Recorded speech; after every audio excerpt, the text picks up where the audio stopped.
Hi. Hi. Okay. Sorry it took me a second. I was trying to type out the recap, but then it had too many characters. So recap. Bleh. So it's a shortened recap than the one that I had initially written that I was going to share, but yes. So I will do another recap so that you can just hear one. So what's happened so far in this game is that our main character, who I've named Zora, our main character has,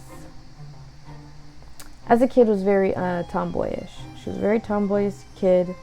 Didn't like feminine clothes because she thought they got dirty too easily, and she just wanted to run around and play. They're not easy to play in, and they get dirty too easily. So she wanted nothing to do with that. During this time of her life, she met a boy one day who had ran away from home like she had. They ran away from home because their parents' expectations. I don't know what to do with the recap that I typed up. I guess I'll just read it and then I'll delete it because I have it right here.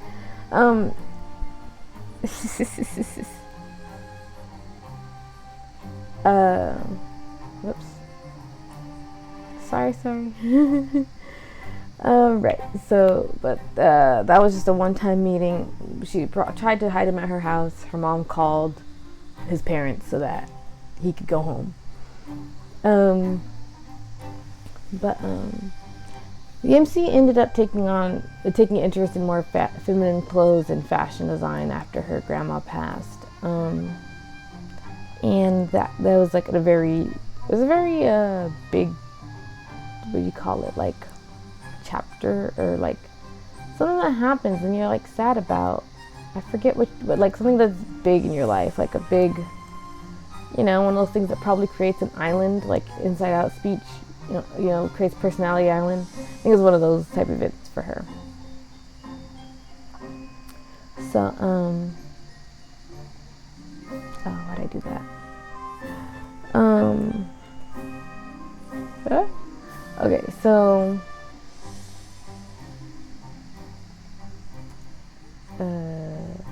right. So she got into fashion and more feminine clothes, and now as an adult, she's about 23 right now. She has a fashion boutique in the city. She has a city friend who's helping her out, like know her way around the city and stuff. They met in college, but in the city, right? She's met this rich guy, who she met by accidentally spilling coffee on him. So not a great first meeting, but this guy turned out to be the boy that she met that one day. She was kind of like, oh cool, now we can be friends, and he was like, boo, that sucks. But over time she has additionally smashed his watch accidentally and headbutted him. He got a nosebleed. Oh, and I guess she kind of tangled her measuring tape in his feet and he tripped and they crashed. But yeah. So yeah, they're kind of a mess when they interact with each other. Nonetheless, they still text and talk and stuff. And oh, sorry, my little note of the thing where the bright lights of the ball is the Elena of Avalor reference. Avalor had good songs. One of Naomi's best songs was Bright Light of the Ball. But anyways, right. So, as compensation for his watch, he has the main character make him a blazer for a family dinner of sorts. And when she thought that it was going to be the end of that and they weren't going to have to talk to each other afterwards, but he invites her to this rich person ball. His family's throwing a rich ball. It's a masquerade ball.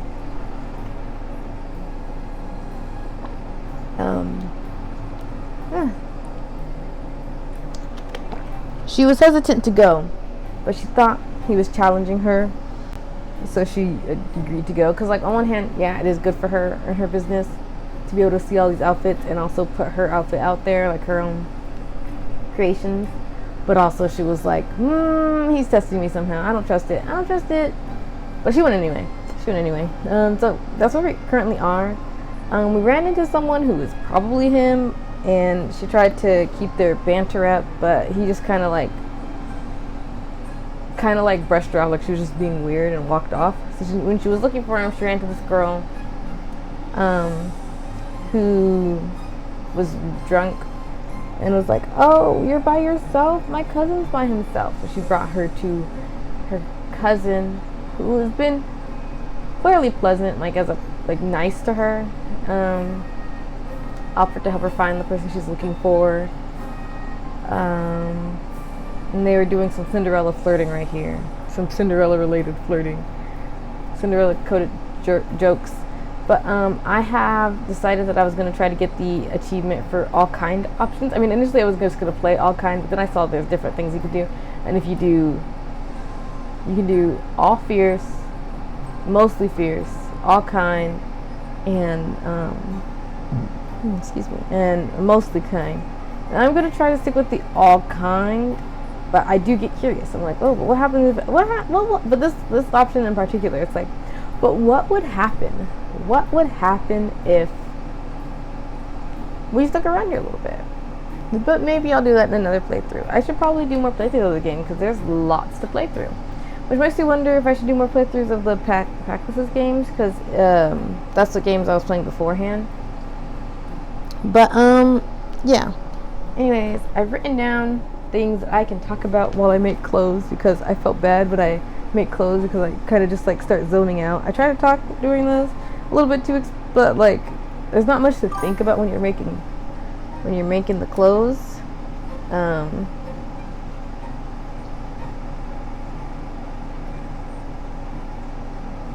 I heard a sound, but now I'm very confused. I don't know what that sound was. It was kind of like my notification sounds, but I don't have anything there. Also, I hope my sounds aren't too loud. My sisters was like, was that you yesterday? Because there's like these sounds. Yeah, I hope my voice sounds okay, I guess. It feels like it sounds a little scratchy, but like I'm not sick or anything. I haven't been up for too long, I guess is what it probably is. But there we go. That's the recap. That's everything important. Right, so here we are. We're gonna go find Neil. There's mirrors here. They talked about how she was this is like, wow, I don't even like look like me. Like, wow, who even is that? Also, there is like mentions of drinking in this game, and I was looking at the community guidelines, like the things that you're supposed to mark, and I don't think that it counts, so I didn't mark that. But let me know if I am supposed to. I don't know. I'm very lost on that. But yeah, so let us carry forth and go find Neil. And maybe in the future we'll see what this is all about. Which, by the way, if you just want to go and do it yourself, like right now, it's on Steam. This game is on Steam. Tailor Tales on Steam. And then you'll see I'm very curious about the other routes in this game, because there is the picture when the game is loading up is a guy with red hair, and it looks like he's holding a sword. And I'm like, is that like legit? Is one of these guys a sword fighter? Is it gonna be danger? But yeah, anyways, here we go. Carrying forth. I hope I'm not talking too loud, but also loud enough. That's always the problem. Am I talking too loud? Let me just lower it just a little bit. Am I talking too loud? Sometimes I get overexcited. Shoot off the mouth. I never had a group of friends before. I promise that'll make y'all proud. It's because it's in front of a crowd, and I am not throwing away my shot. Sorry. I have this bad habit of when, so I'm just trying to lower my audio. I don't want it to be too loud. I have this bad habit Well, I don't know if it's a bad habit. I have a habit of when I hear certain things, I either quote something or sing something, usually singing something. Actually, I should probably continue looking for my friend now, I say determined. As much as it is fun to talk to a stranger, I still haven't had a proper conversation with Neil. I really do want to find him still. The smile falters from his face, but only briefly. Then I wish you good luck in your endeavor. Go find your prince. I feel myself blush under my mask. I don't want him to think Neil's my prince. Nothing like that. Before I can correct him, however, the man himself leaves my presence. I quickly collect my glass of champagne and continue to search for Neil. See, I'm so curious. What would the conversation have been if we stuck around? It's too late now. Well, I mean, I probably could have clicked, but it's too late now. I'm sticking. You gotta solidly stick to a thing. I read that right. Yeah. Yeah, too bad, too bad. Curiosity, curiosity. See, sometimes you start doubting your own decisions, but no, I just gotta remind myself, I'm going to play this again. I'm going to play this again. I might even just jump to this chapter and see what happens. I explore the premises of the hotel and discover quite a few... What was my conversation? Wait, sorry. Sorry. I wanted to see what that was in response for. Oh, then maybe you should hurry and go home before midnight. Don't want the spell wearing off. Oh, so he was saying they should go home right now. Oh.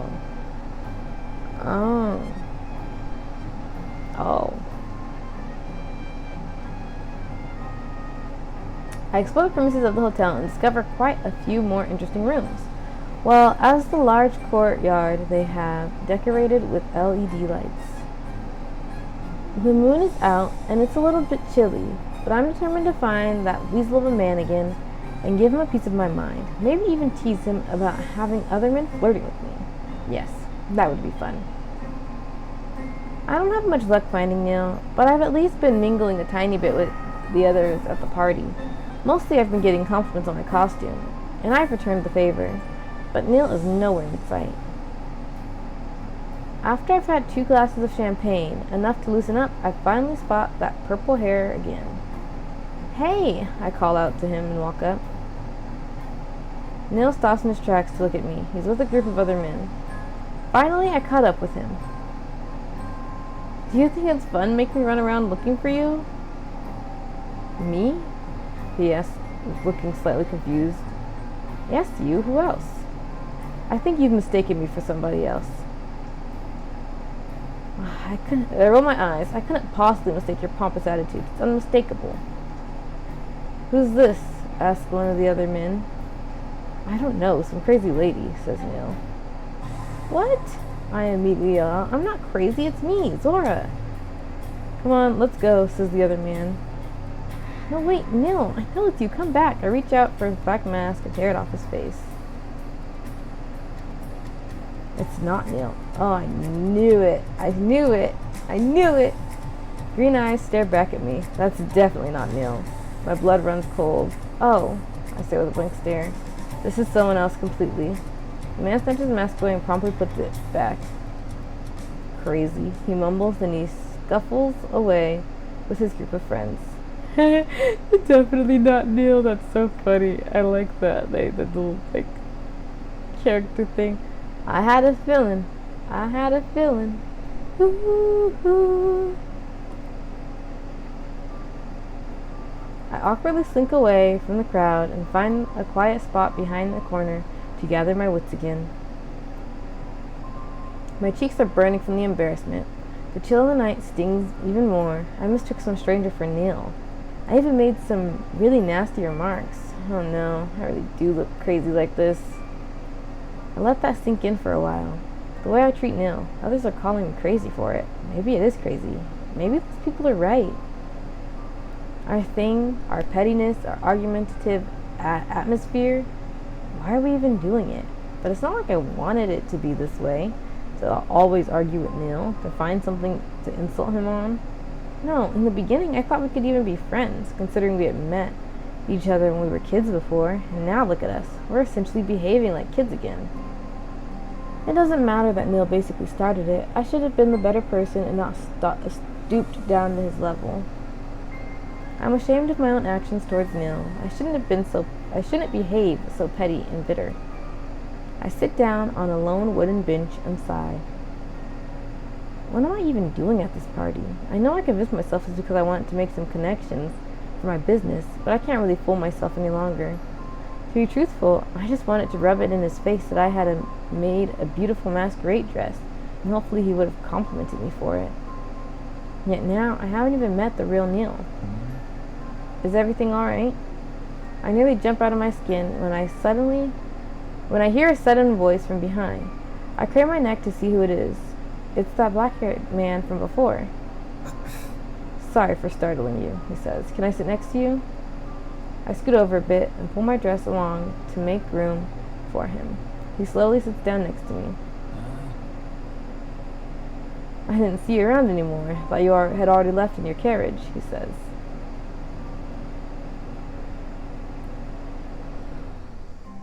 I flash him a tiny smile. No carriage for me. I'm feeling a little bit like a pumpkin, actually. I guess it's true, people say. You can open up a lot more towards a stranger than someone you know.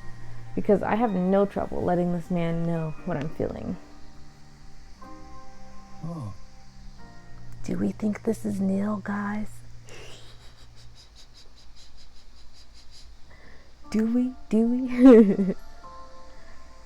Chat. Why's that? He asks in a soft voice. I look into the distance of the yard where all the other people are, dancing near the band playing music. I made a fool out of myself, I admit. Did you also get drunk and start pinching people's cheeks? That's his cousin. That's what his cousin was doing. I chuckle. Not exactly. I mistook some stranger for someone I know and dislike, and I treated him horribly. A case of mistaken identity, common during parties such as these.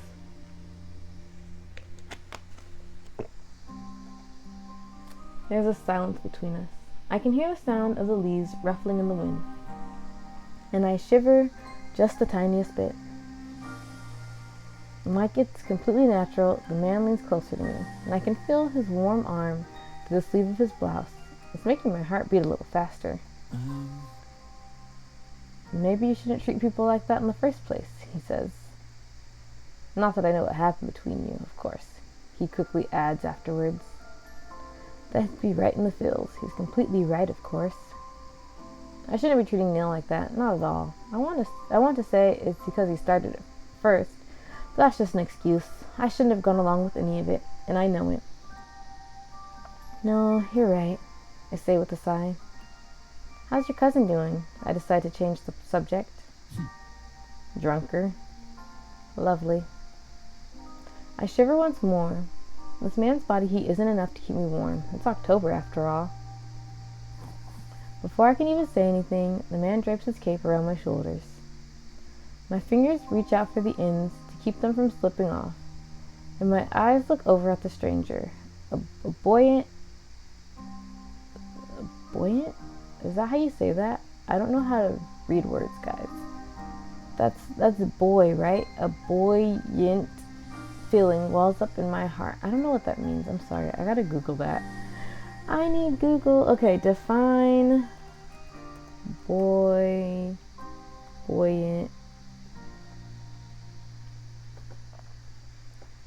Okay, so it says here, definitions from Oxford Languages.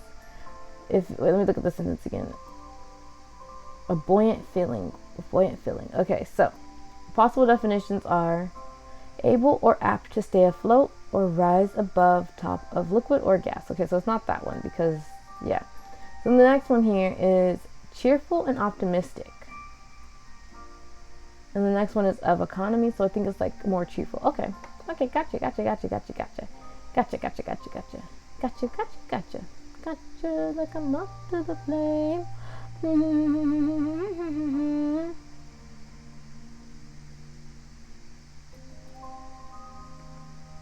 Oh, wait. I'm testing something, so I'm just gonna print my little wave. Hello, there we go. We have a little wave. Oop, oop. I don't know if it counts, but we'll see. We'll see. I'm really bent on trying to get these timers to work. A buoyant feeling wells up in my heart. That was such a kind gesture. Thank you, I whispered. I don't know what makes me feel warmer, the cape or the stranger's actions. I fasten the cape so it stays around my shoulders. He simply nods his head at me and continues to look straight ahead to where all of the people are dancing. My cousin, she hasn't done anything rash though. I usually expect her to be much more of a troublemaker. He continues our conversation like nothing happened. Seems you're speaking from a lot of experience. I wish I wasn't. Growing up with her was hard enough, but then factor in that she's usually drunk. Sounds rough, I say. I don't really have much contact with family aside from my mother. I think I have like an older sibling or cousin looking at. I would have liked having an older sibling or cousin looking out for me. Meddling in my life. I don't really see a difference there, he says with a sigh. Aw, she just wants you to find your Cinderella, I tease him. He huffs at that. But haven't I already found her? He says while looking at me. He brushes his finger against the rim of my mask, and I feel myself holding in my breath. He's quite daring, isn't he? But I can't say I dislike it. That depends. We haven't even danced yet, I managed to say. The man promptly stands up from the bench. He bows slightly before me and extends his hand out to me. Will you dance with me? He asks sweetly. This man sure knows how to sweep me off my feet, so there isn't even hesitation when I accept his hand. He gently leads me out to a more open spot, and we're still the only ones there. I can see the crowd in the background, dancing as well to the slow music. Places an arm around my waist and slips his hand into mine. I place my other hand on his shoulder with a seductive smile. We begin to sway, with him taking the lead. Our bodies are close, and I can suddenly feel my skin heat up in excitement. Suddenly, I don't need the cape anymore after all. With the sparkling LED lights and the moon out, this feels just like a fairy tale. Tailor tales! Oh, I'm so funny. I don't regret coming at all, even if I haven't met up with Neil yet. I guess I found my knight in shining armor instead. I don't know. Sometimes when I read, and I've said this before, sometimes when I read, my eyes just catch words or letters that are also on the screen, because it's not just screen, it's like wherever I'm reading. Reading is hard, guys. Reading is hard. Okay. I found my knight in shining armor instead, I guess. How do you like the party so far? He asks, his voice just but a murmur in my ear. It's dazzling, that's for sure. He leans in closer, the grip on my hand tightening. You're the most dazzling out of them all. Like I said, guys, we're the brightest lights. We're the bright lights of the ball. The brightest light.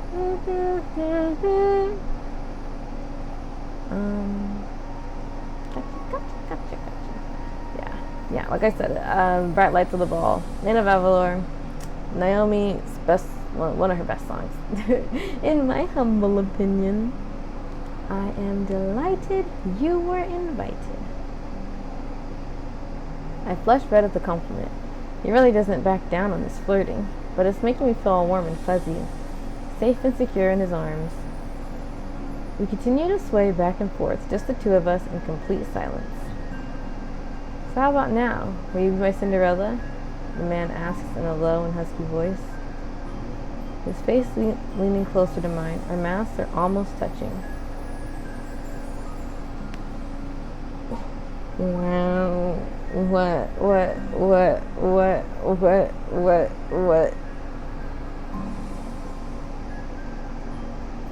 It's the kind option to evade his answer. Oh my gosh, wait. There's a mostly kind option, guys. There's a mostly kind achievement. Which I guess that means if you split it down the middle, because they keep count, so I wonder how many options there are total. And if you split it down the middle, you probably won't get either achievement. But can you actually split it down the middle? I don't know. You probably can't. But anyways, I said I would be kind the whole time. But like, guys, this is like a fairy tale here. Oh my gosh.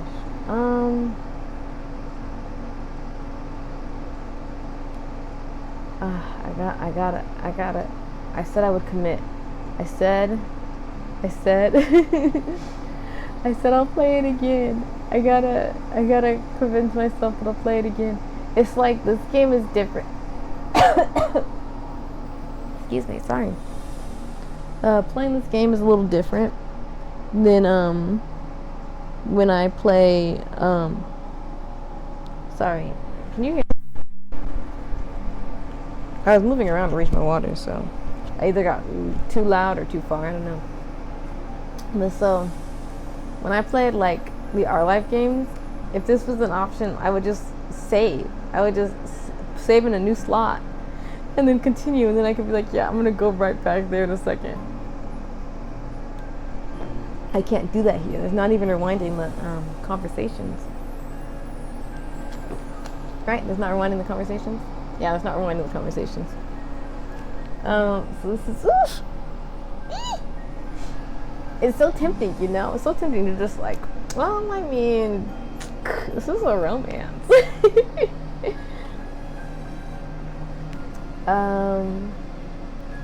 I guess I said I would stick with the kind options.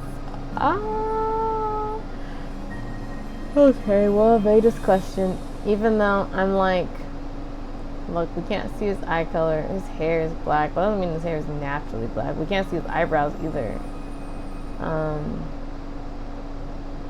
Like, come on.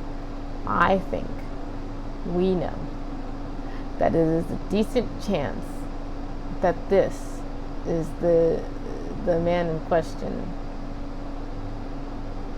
The man in question who was very excited to invite her to this ball. Okay. I'll evade the question, guys. I probably, realistically, am that kind of person anyway. Because I don't know.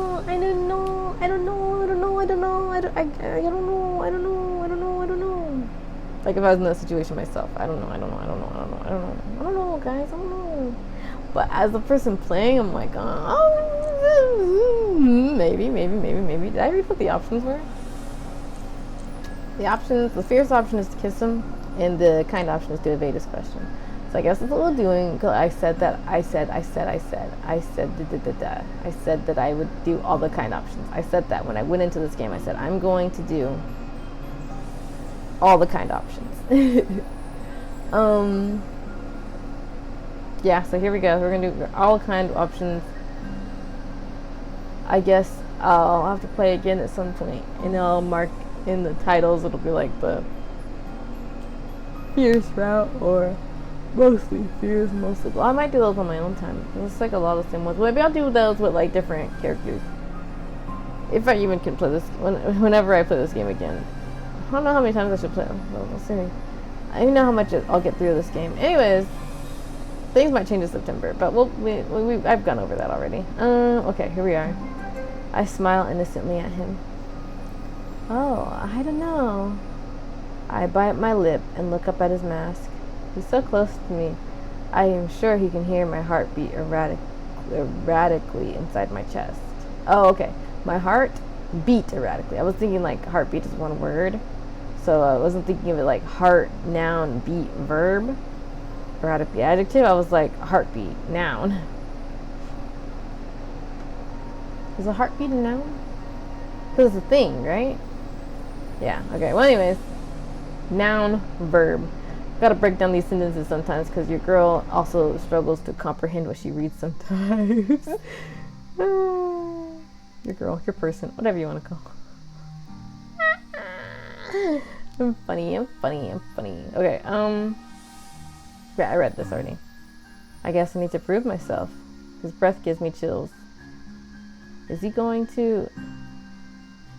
I can feel him grip my waist tighter, closer to him, until our bodies melt together. We stop dancing and our masks bump into each other. My heart beats even faster in anticipation. He hesitates ever so slightly before he lowers down his lips on mine. A shiver runs through my body as I savor the feeling of his sweet lips. Guys, it happened. When he pulls back, I inhale sharply, trying to calm down my racing heart. He doesn't move away completely. His plump lips still hover near mine. It's like he's waiting for my permission to ask if this is okay. My hands slip around his neck. Of course this is okay. He realizes I'm not resisting, so he kisses me once more. What's happening? Guys, I get shy. We played these types of games growing up, and I get shy. I cling my hand onto his vest and press closer to him, closer to his lips. They're warm like fire. I close my eyes and sigh against them. Keeps going. Me 2 seconds ago at the fierce option. Maybe we should do it. Me when it's happening.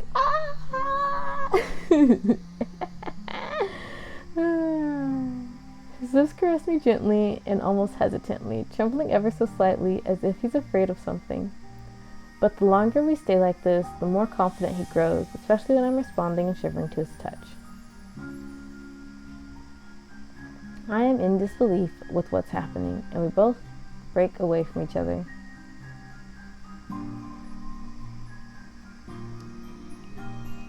Reading is awkward.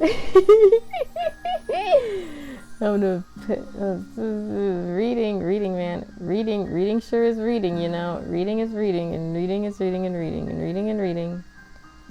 And reading. Wait, can I do it from here? I was trying to, I'm not fast enough to make my joke. Well, anyways. Okay.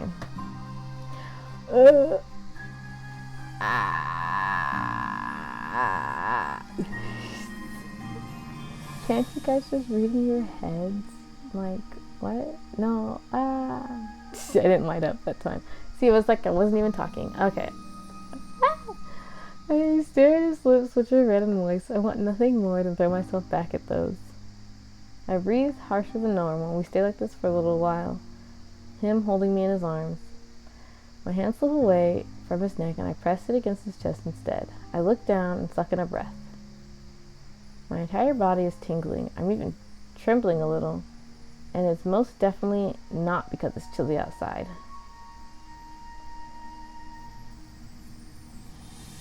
Then he slowly lifts my mask a little bit, moving it out of the way so he can reach my lips again more easily this time. Reading is reading, guys. Reading is reading. Oh, I don't even have like a little chat on here. You can't for the playback. I use my little reading emote. Reading is hard. Reading is hard. Let me show. Oh, I'll do it later. I'll show it later what it looks like. Cause this is still on the screen. I hold back a moment, desperately fighting to escape, and I daringly use my tongue to open his lips. Oh my god, guys, what are we reading? What am I reading? You can read this quietly in your heads if you want. You can just mute the sound, and then you don't have to. When we touch, there's a zing going through my body like a shockwave. Forget about holding back. I have a hard time keeping myself standing. Because over and over, our tongues hungrily intertwined. It's like time stood still at that moment. Our magical moment is broken when someone suddenly discovers us. It's the drunk cousin. Neil, there you are. I've been looking all over for you. Wow, hold on there. I told you to take her home, not ravish her on the spot. I knew it, I knew it, I knew it, I knew it. Oh, I don't have like a, I'm right. I don't have a huzzah. I was correct. I should do that because the thing about me is I like to say things, even if I say them as like questions a little bit, I like to say things and, what do you call it? I forgot what I was saying. Right, I like to say things ahead of them being revealed just in case I am right. And not, wait, I was like, guys, do we think this is Neil? But look, I was right, it's Neil. Boom. What was him from last time? Which I guess was just yesterday. But anyways, I was right in this. And that's what I'm trying to say. But anyways, yeah, I should make an emote for that. And I was right, but I don't know what that would look like.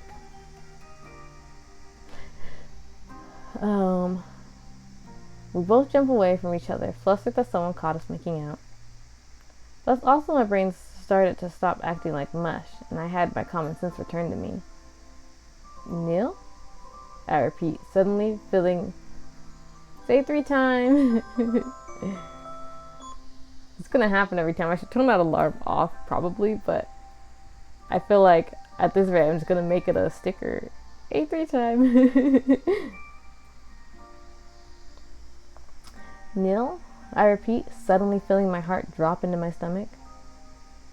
I knew his voice was eerily familiar, despite being deeper, but it couldn't be, right? It can't be. I quickly take the mask off his face.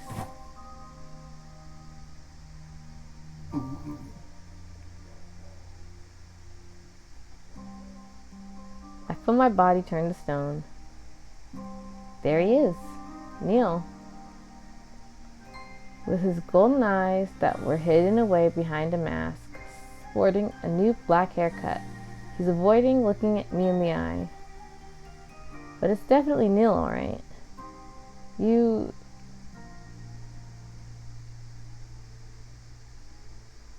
speechless. I don't know what to say. Suddenly a million questions race through my head, and I'm filled with the feeling of disgust and betrayal.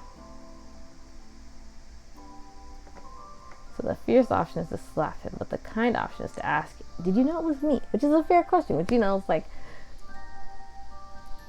I guess we're seeing why I chose the kind route first. No, because it's more in line with what I was thinking. I was just thinking a moment ago, like, because, like, the thing is that it's possible for the character to think, well, it's possible for the character to think, well, I didn't ever say who I was. And I didn't ever tell him who I was looking for.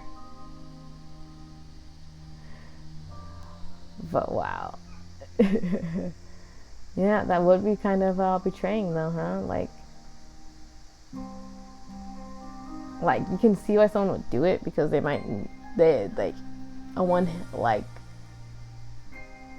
needing the confidence boost. On the other hand, you're just kind of catfishing. Right? I'm just saying stuff, I guess. I don't know nothing. Don't take what I say at full face value sometimes. I feel myself start to shake. Did Neil know? Was he fooling me this entire time? Did you know it was me? Oh my god, was I really making out with Neil? I knew. My stomach twists into knots, and I feel anger rising within. Neil knew. He knew it was me, and he pretended to be a stranger. Yeah, it's kind of... Why would you just be nice to me in person? Like, you don't have to put on a costume. You can just be nice. I want it to be your friend in the first place. You know, that's what she's thinking. Because she did. She was thinking that a little bit ago. She was like, wow, I don't even know how we got to this point. Like, I wanted to be friends. I'm completely embarrassed. I feel like a fool. Why did you pretend not to know me? To not know me, I can read. Neil brings his hand to his face, covering his mouth and looking away from me. I feel like I'm intruding on something says the cousin. No, you're not intruding on anything. I'm about to leave right now. Neil makes a move to try and prevent me from leaving, but I gather my dress in my hand and hurriedly dash away, refusing to look at Neil any longer. I flee the ball, running high on emotions. Oh, she really is Cinderella. I mean, Cinderella was running because she was running out of time, but she was running out of the ball.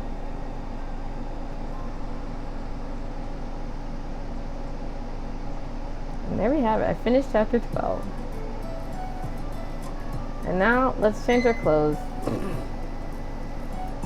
Which I forgot to change her hair. I got this new hairstyle and I didn't even use it. See, isn't it neater? Anyways, that's pretty. We're gonna take off the masquerade mask though. Wait, why do we have the same eye color? I guess we know what color eyes the kids will have. Should I change her outfit? No,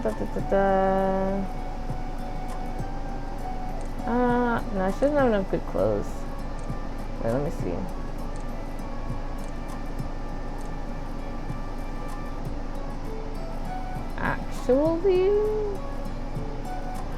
Actually, hang on. I think I'm gonna make an outfit. Return. Oh wait. No, I'm gonna put her back in. No, not that. I'm gonna put her back in this. Oh wait, but I was gonna try that. Oh, I'm gonna put her back in this for a second. Okay, we're gonna put her back in that because that's nice. I make nice clothes. Yes. And we're gonna go to the design. I guess I can do clients first and then freestyle.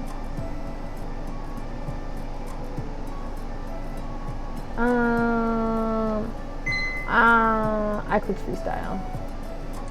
I wanted to know if I did the circle. Oh, no, this is wrong. I'm supposed to do the dress. Can't say yes. Okay, we'll just, well, let's hear. I know, I'm back at it again with trying to make Zora's outfit. Let's give her the push-up sleeves this time because the push-up sleeves are prettier. I like the push-up sleeves. And we're gonna come up here, we're gonna give her that collar. Oh, that is so cute. Oh my gosh. Should I give her, like, this is the usual collar she has. She has the winged one. Okay. Okay. Oh, there's other styles of shirts? Doy, there's other styles of shirts? What is that even a question? Okay. No, that's too pale. There we go. That's what we're looking for.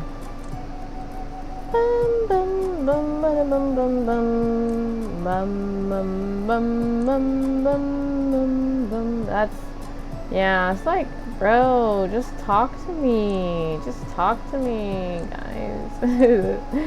I can feel it. I'm like feeling the secondhand embarrassment right now, and that's like that's the thing. Like, I know, I guess it would be my embarrassment because I'm playing as her, but like, you know, you can kind of feel it. You can kind of feel the embarrassment. It's like, oh, why did you do that? Why did you do that?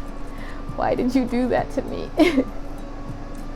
I don't need a waistband. What how to look on there? Ooh. Wait. My usual blue. There it is. Ooh. Oh my gosh. I'm simple. I'm simple-minded.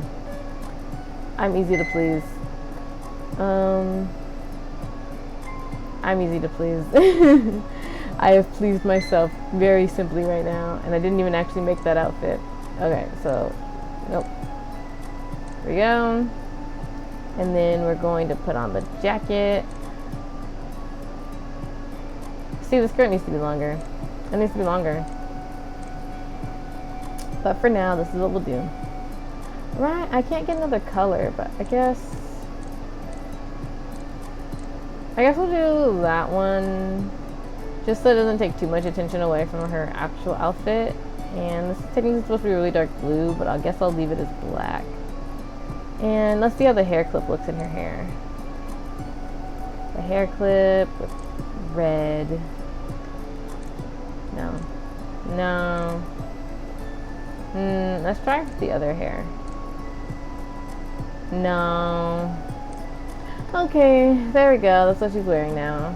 Isn't it so cute? Look at that. Look at that. I gotta remake this and put a band on there instead, just so I have it. Just so I have it. I wonder how many clothes I can make because I'm getting really excited about making clothes. Okay, let's do some clients. Let's do some clients real quick because I think it's best to keep doing the clients in between. I like that. Okay. But yeah, so again, so one thing I wanted to talk about, even though there's nothing to do with this, well, no, I keep mentioning that I might try to do A3 stuff. What color is that? Like a pink? And I haven't started yet because I don't even know where to start. Like, do I start trying to, maybe I should start with one of Yuki's outfits. I think Yuki has some pretty simple things I can replicate. At least, Yuki has this summer, is it a dress? That's the right color, right? Yeah. You get like the summer like dress like thing that I'm like, I could probably make that. I could probably make that here. And I knew that wasn't the yellow. I have no idea why I clicked on that. Yeah, that's what I thought. That's what I thought you'd say. I'm so funny. I'm always referencing things. I reference things that nobody asked me to reference. Anyways,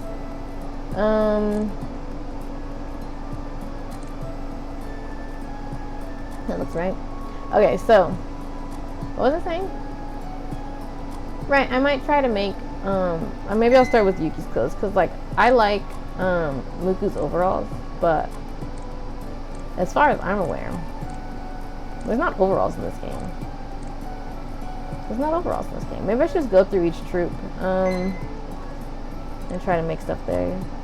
But speaking of A3, spoiler, not spoiler. Well, too much information about me. That's the thing that's having the rare per week. A3 is. It's coming up really soon, and I'm really excited about it. I've been working on pieces for it. I don't know if people normally pre-make their stuff for rare per weeks. I don't know.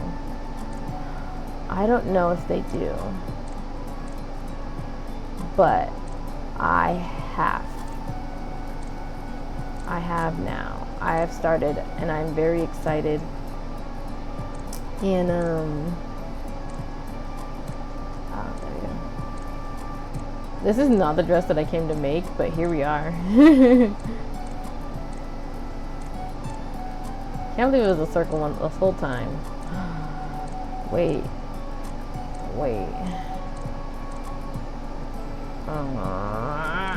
Okay, well anyways. I feel like I was saying something. Was it important though? Right, A3 rare pair week. So like, I'm doing some ships that literally no one else is gonna do. I was actually surprised to find when I was setting it up so they were drafts on whatchamacallit, AO3, and I actually saw that one of my tags I was using, or something similar to one of the tags I was using, was there, and I was like, oh, and it was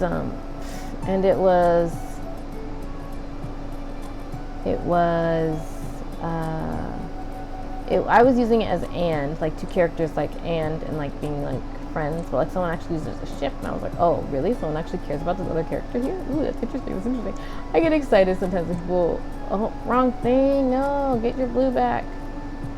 I get excited when people care about the same thing.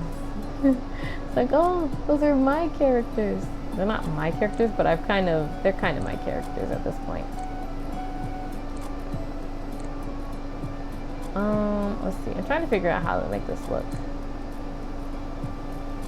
Okay, that might work. Let me get these sleeves together, and then we'll see if this works or not. Because it might not. It might not, and that's okay. No, it doesn't work. It doesn't work. I think we need to either move this. Oh, I kind of like that. I wonder, can you put... You can. Let's Let's sparkle it up. Let's sparkle it up. Let's sparkle it up. Let's sparkle it. Let's sparkle it up. Let's sparkle it up. I need to add more sparkles in my designs now because it's a thing that exists in my place. It's called Nebula Sparks. Yeah. It's like sparks that are made of nebula. If I say it enough times, someone will get it. I mean, I'm sure everyone gets it. But yeah. So yeah, I'm excited. I did 2 out of 4 planned pieces, and I feel bad if I don't do one of them, but I'm probably not gonna be able to do one of them because I don't think I have the time. I don't think I have the time to do it. You can't really see that this, I didn't even realize this had a design on it. Well, I guess I'll do it anyway. I'll do it anyway. Yeah, so I'm excited about that. But I gotta lock in because I gotta do a whole 3rd one now because I just finished one of them yesterday. So after this morning, I gave it a little bit of edits.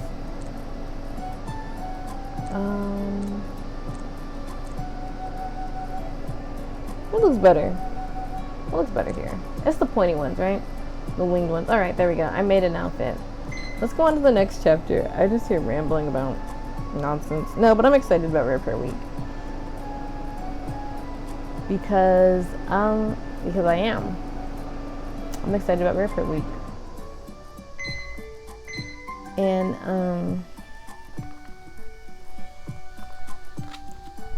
I feel the embarrassment. That's why I haven't clicked on the next chapter clearly. Look at all that money I have. Should we go shopping? Let's go to the next chapter. Me go shopping. You know me, I'm gonna do it. I'm gonna go shopping. Let's just buy what we can. Like, why not? Like, I can make more money quickly in this game because I'm a top tier fashion designer. What is this? This is cute. This is cute. We're getting it. Okay. I should consider this because it might actually work with what Zora actually wears. But I don't know if it fully will because I wouldn't be able to add the buttons to it.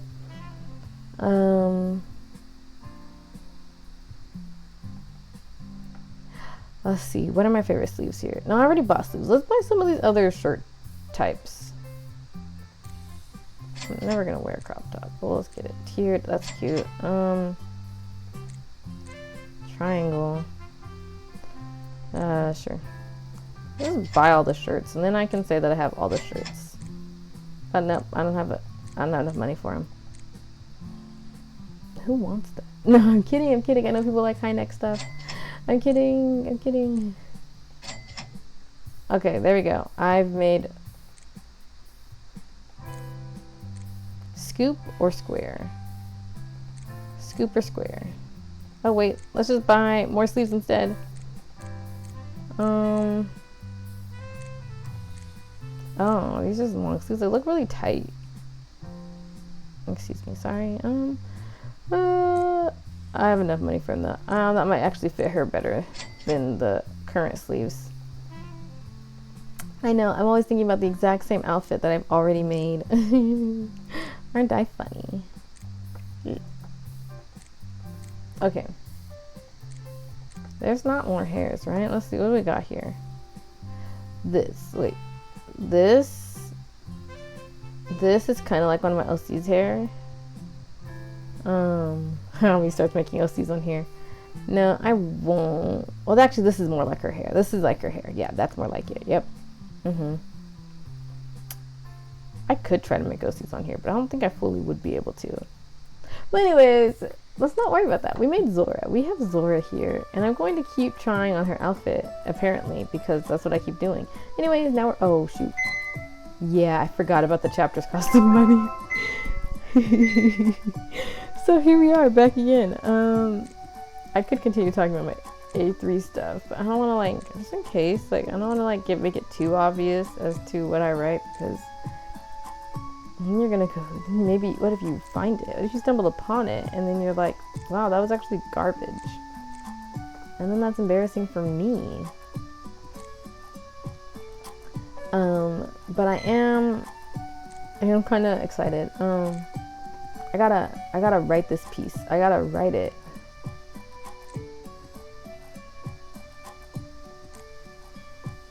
What? What am I looking at? No, I know what I'm looking at. It's just that they make the high neck one first, and that threw me off. Hemline, we need it to be, oh wait. Will the vest even exist? Oh yeah, it does. Okay. I can live with that. Anyways, I can live with that. What am I living with? Let's see. Oh, right. So, I keep wanting to talk about A3 now. I have a list of other stuff I can talk about. It's not a long list, but I was like, oh, let's see, what else do I have written down? I saw my Tumblr blog, and I was gonna like, oh yeah, my Tumblr blog. And then I was like, A3. My brain just wants to talk about A3 all the time, and that's not Regina's fault. I told you I quote things a lot. I quote things. Sometimes the best way to explain what you're thinking is through a quote. Don't you agree? I agree. Of course I agree. I said it. Well, I mean, no, that's not true. Sometimes you say things and you don't really agree with them. You just say it. Why? Well, there's different reasons for that. But anyways, that's right? Yeah, here we go. But anyways, I'm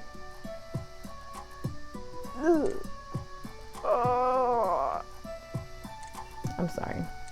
That was an awful sound. I was just very, very taken aback because I was processing. Guys, okay, so you see blue and yellow together. What do you think of? Do you think of perhaps your favorite ship, blue and yellow? I'm kidding, not fully, but I'm kind of kidding. No, I don't. Okay, so I'm talking about a different blue and yellow, but I know that people ship blue and yellow, the stick figures. I don't know if you're familiar with those stick figures, the Alan Becker stick figures. But see, now we're getting more creative up in here. I feel like getting more creative. We're getting more creative now that I bought more clothes. See, next time I'm just gonna go and buy a bunch more clothes, and I have a lot of money. Was I talking about something?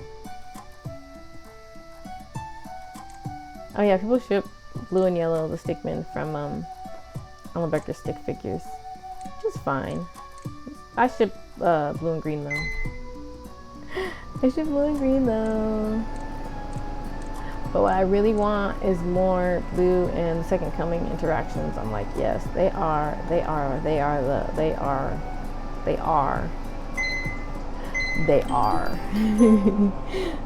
besties in my head. I need more of their friendship. Yeah. I ramble about stuff. Well, that's okay. That's what this game is for. When you're making clothes, you can just talk about stuff. That wasn't even one of my things to talk about. The day of the masquerade ball was also the last day I saw Neil. I'm mad, and I haven't really gotten my feelings under control ever since. I'm not quite sure what to make of the situation. Did you hear that? I heard a sound, but I don't see anything. Is that because I pinned this? Is it just like, does it? I don't know. These sounds are confusing me. Ugh, I need to watch a tutorial or something. Sorry about that. Let me continue forth. Let me just start these sentences over. I'm mad, and I haven't really gotten my feelings under control ever since. I'm not quite sure what to make of the situation either. All I know is that I've been avoiding Neil ever since, which is fair. It's like, I haven't even told Sarah what's going on. I can't make any sense of it. That's also fair. I mean, I personally would have immediately on my way back been like, Bestie, guess what happened? Well, there's a 50-50 shot. I do tend to go to like my best friend and tell her a bunch of stuff almost immediately, but also sometimes I'm like, well, I bothered her recently about something, or I don't want her to have to deal with this, so I won't. You know, sometimes, you know, you just gotta think about it. You gotta be like, can I handle this myself first?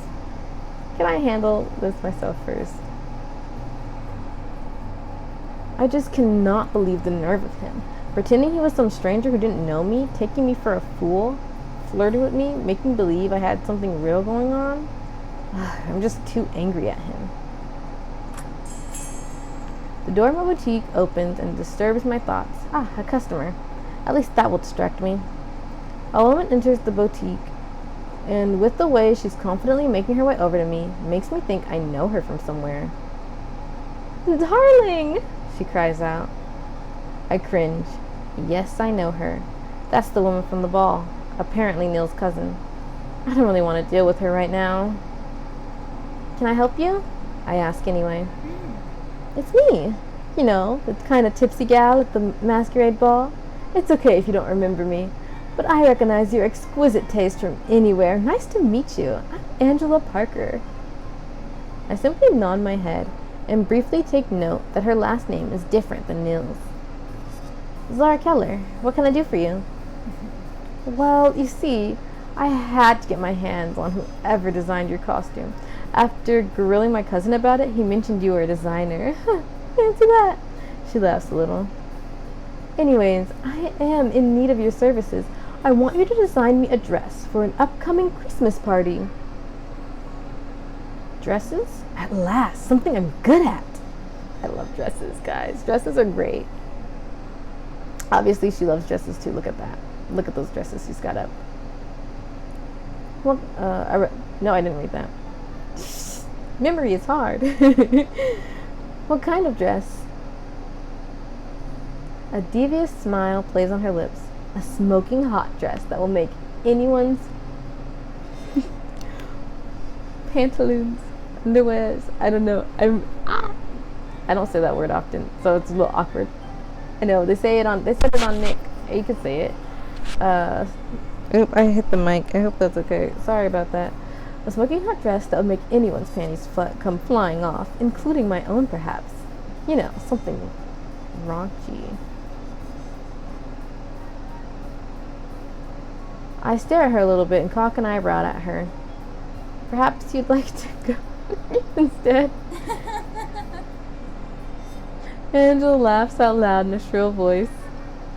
"You're funny, I'll give you that." She leans down on the counter, playing with her hair. "But no, I want a dress to come off later. I'm going to a formal event with a guy I'm trying to impress, so I need to amp up the foreplay." The way she talks makes me feel a little embarrassed.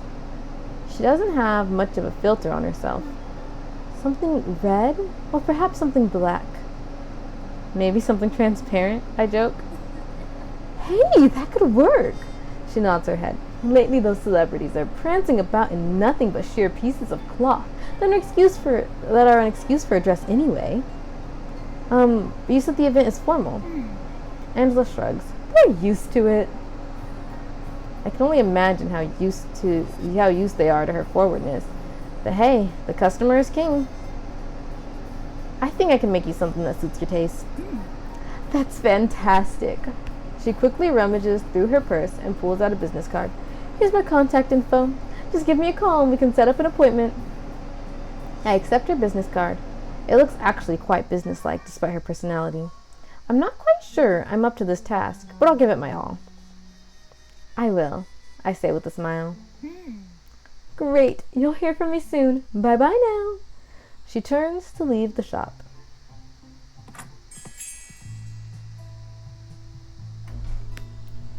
A few days later, and I had set up an appointment with Angela Parker.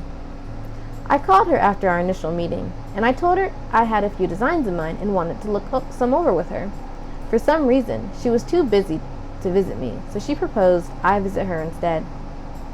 Since it was a slow day at my store, I figured I could pay a house visit after all.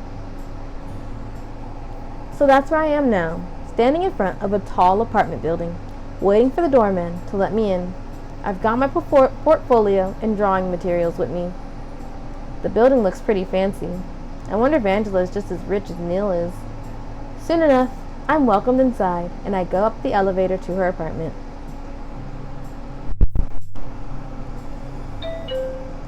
I ring the doorbell and patiently wait for Angela to answer. "There you are. You're looking lovely today," says Angela as she opens the door with the phone against her ear. No, not you, sir. Although I'm sure you're looking lovely today as well, she answers to the phone. Angela motions for me to come inside, and I rush inside.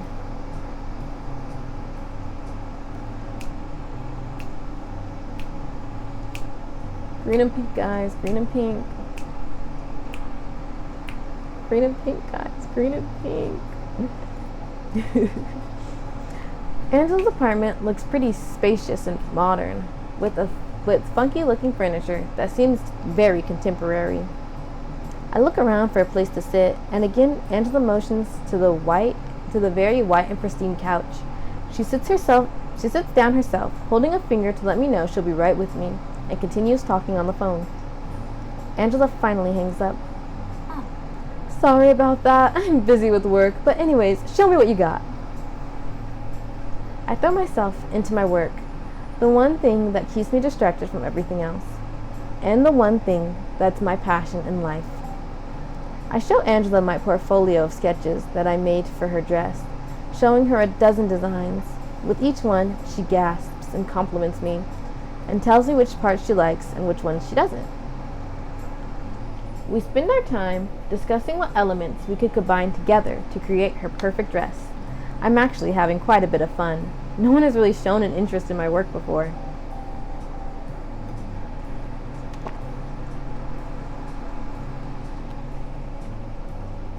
The one thing I'm grateful for, she hasn't brought up Neil, not even once. I welcome the distraction. Angela gets another phone call interrupting our heated discussion whether or not to cover up her private parts. She quickly answers the call and starts pacing around the room.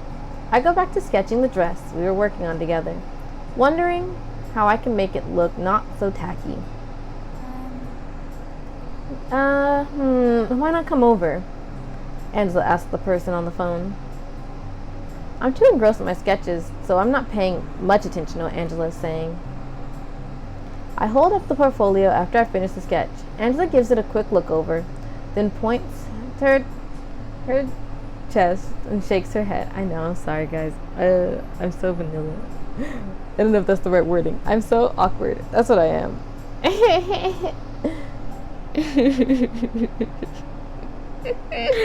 Pardon me. Forgive me.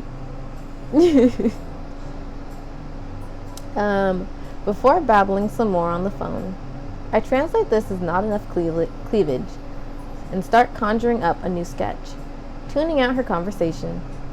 After Angela hangs up the phone, we get back to her dress again. I know I'm spending way too much time and effort on getting the sketch just right, but I'm having fun, so I don't really mind if she makes 1,000 revisions. Right, I haven't asked yet. What's your rate? Angela asks. There's a blank look on my face.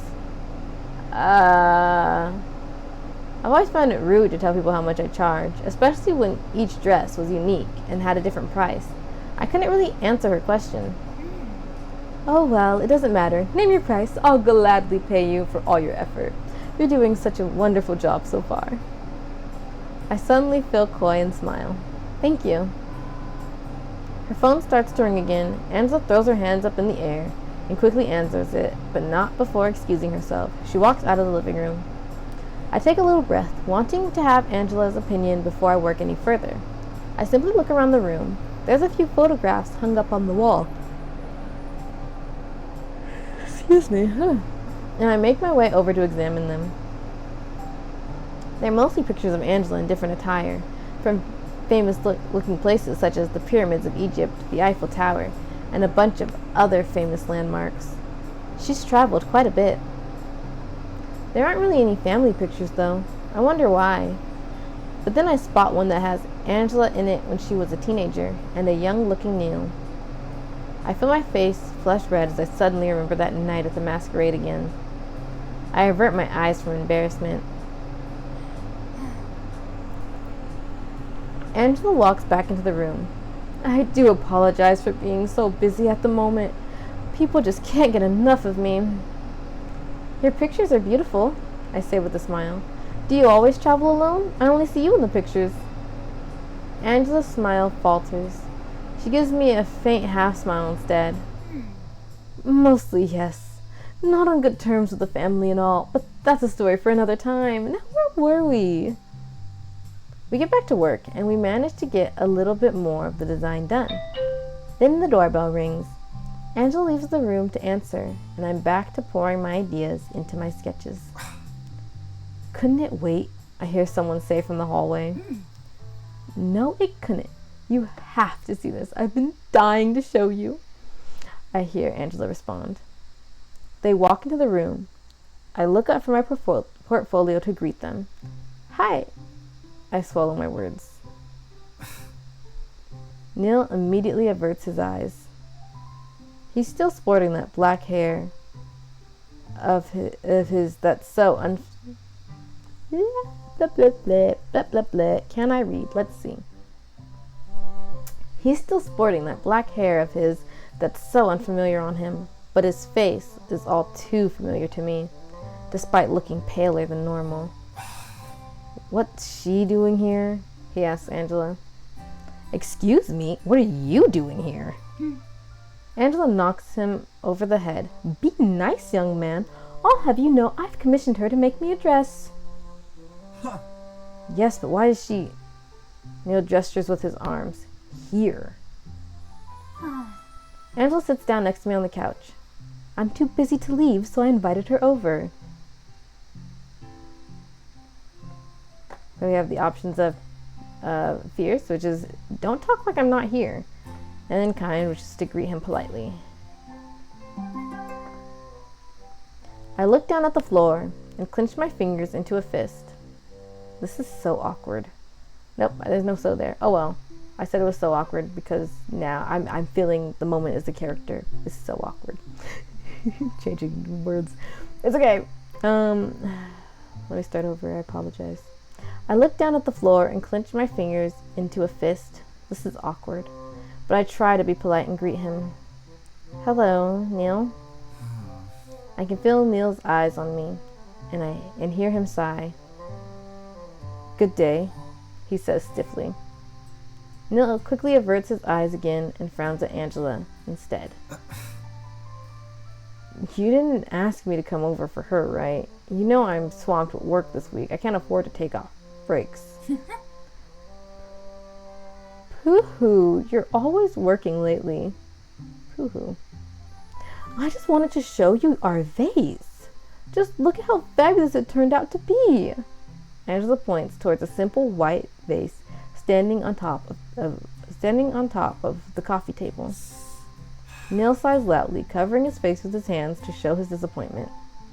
I sit there quietly, seething in my anger, clenching my fingers around my pencil. I need to go. I can't stand being around him any longer. Angela, I'm leaving, I tell her. I scoop up all my materials and close my portfolio. Oh. Sweetheart, no. You don't need to go if this baboon is bothering you. Baboon? Neil interjects. I'll let you know when I've come up with a suitable design. I quickly stand up, and I walk away from the both of them, refusing to look at Neil any longer. I can hear them yell at each other when I finally leave. Ooh, family drama. Pum, pum, pum, pum. That's awkward. That's Akko Taco. I don't even know where that came from, but sometimes I say it.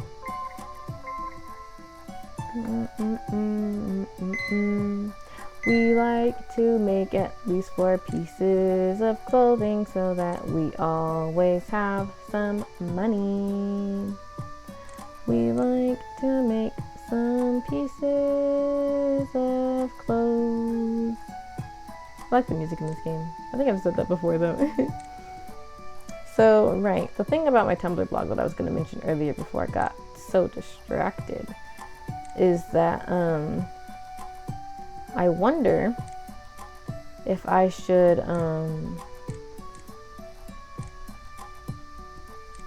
my brain blinked on me. Oh, I should like post more on it besides when I'm streaming and when I'm not streaming. Is this color right? I know I have the check mark for it, but it looks kind of off. Hold up. I guess it's gotta be right.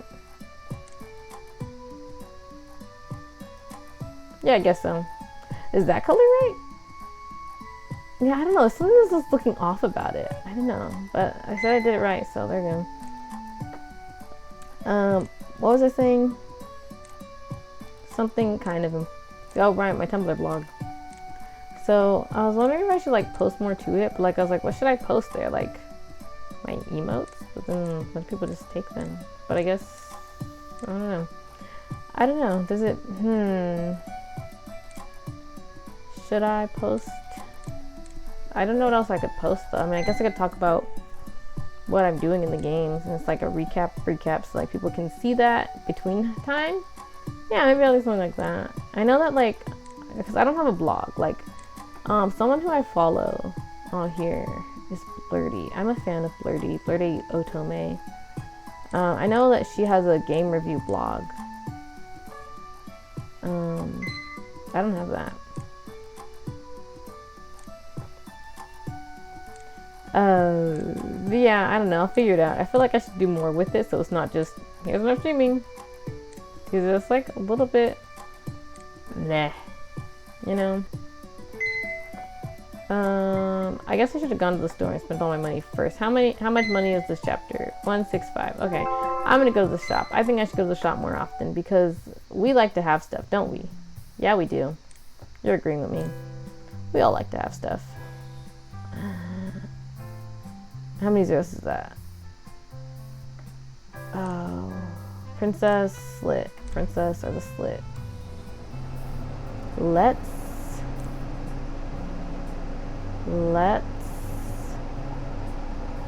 This reminds me of a hoodie, and I guess this is the jackets, but it's like, it reminds me of a hoodie, so I like it. Okay, here we go. We're gonna get the princess dress. Why? Why? Because I want it. Because I want it. That's it. What do you got? Items? I haven't looked at any of these. But I don't know if I really... Are these suspenders? I thought it was just like something that goes over the shoulders, but now I'm like, oh, those are suspenders. I think I still have enough money to do the thing. I'm gonna buy a hat because I don't know how I don't have a hat yet. Because hats make the world go round, guys. Hats and hugs make the world go round, and we should all have more of all of them. But I want to get more hats that are satin lined, or like line my hats with satin somehow, because sometimes hats kind of aren't great for my hair.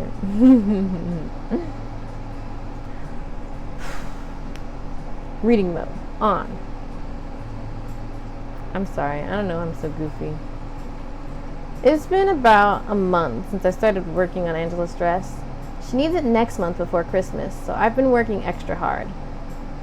I don't want to think about Neil at all. I've been trying hard to suppress any thoughts of him, so I work even harder. Sarah came over today. It's the first time we've met up again since before the ball, which meant, of course, she's been asking non-stop questions. Yep. Did they give out awards, like a King and Queen award? She acts very excited. I don't want to make her voice too similar to Angela's, but I can't remember what voice I did for her, and I feel like Angela's voice leans towards what voice I originally did for Sarah. So I'll probably be playing around with Sarah's voice here, so sorry if it's a little inconsistent. This wasn't a prom, Sarah, I sigh. I really don't want to talk about it. Oh, but I can totally see that being a thing, you know. Anyways, I'm still completely jealous that you got to go. I say nothing. I stare at the little notebook on my counter, filling in some numbers. The person you're making this dress for, you met her at the party, right? Asks Sarah. Yes, she was quite drunk back then. Quite the drunk back then. Sarah chuckles. What about you? Did you drink a lot of champagne? Some, I say, trying to avoid talking about it too much. Meet any other clients? Or perhaps Prince Charming? She asks with a wink. I can feel my face heat up, and I'm unable to stop the blush from spreading on my face. I quickly turn around to hide my face from Sarah, but alas, she spots it nonetheless. You're all red in the face. Zora, you didn't tell me anything happened at the party. Come on, spill. Did you meet some rich guy and you had an enchanting evening together? I groan out loud. I don't want to talk about what happened. You met some prince at the party and you completely forgot to mention it to me? I'm hurt. It's not like I forgot, I say. I just don't really want to talk about it. That night didn't have a good ending. Oh, Sarah says. She looks worried. What happened? Did something bad happen? Bad? I don't know what to call it. All I know is that my feelings are a mess. It's all Neil's fault.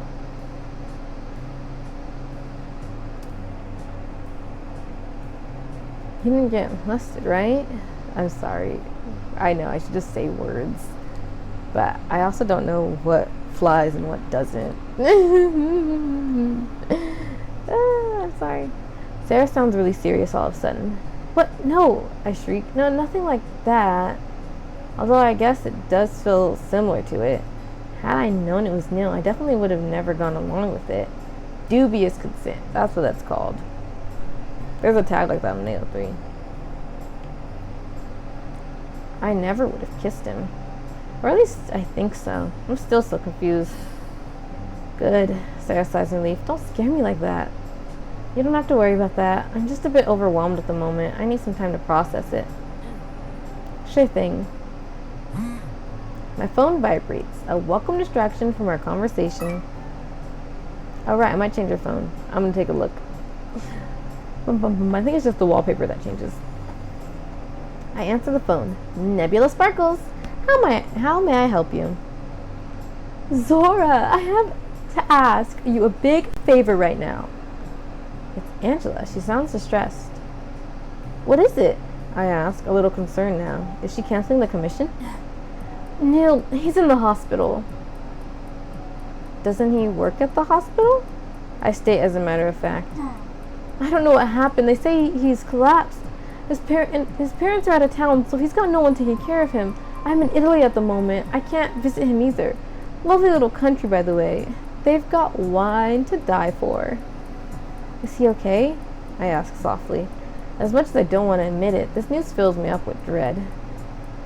You have to go there now, please. He's got no one else. He's in room 201, West Wing or something. Oh, be sure to dress nice, sweetheart. You want to bedazzle him if you'll be the first one he sees. I'm not quite sure what to say. It's always hard to get a word in when Angela starts talking. It's also hard to tell her no. Oh, and knock him on the head for me. Thanks. Bye-bye, darling. She hangs up. I stand there, feeling empty for a few seconds. Neil's in the hospital. Who was it? Asks Sarah after noticing my grim expression. Suddenly I feel compelled to leave. I'm worried, but at the same time, I want nothing to do with it. And yet I've got this need to see him. My emotions are in turmoil. Why did Angela have to call me? I'm sorry, Sarah. Something came up. I need to leave. Can you close shop for me? Yeah, sure. Sarah nods her head at me. I hurry and walk out of the store, and then I race towards the hospital.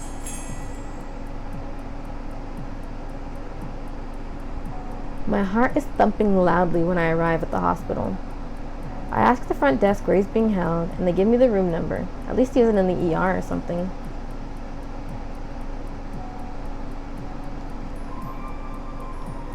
There's this hard-to-swallow feeling stuck in my throat, and my adrenaline is rushing through my veins as I make my way through the maze of hospital rooms. Shaking just a tiny bit, I open the door to his room. I look at the hospital bed. It's empty. I start to freak out. Where did he go? Did they take him away? Is Neil okay, or did I get the room wrong? Someone's in the bathroom?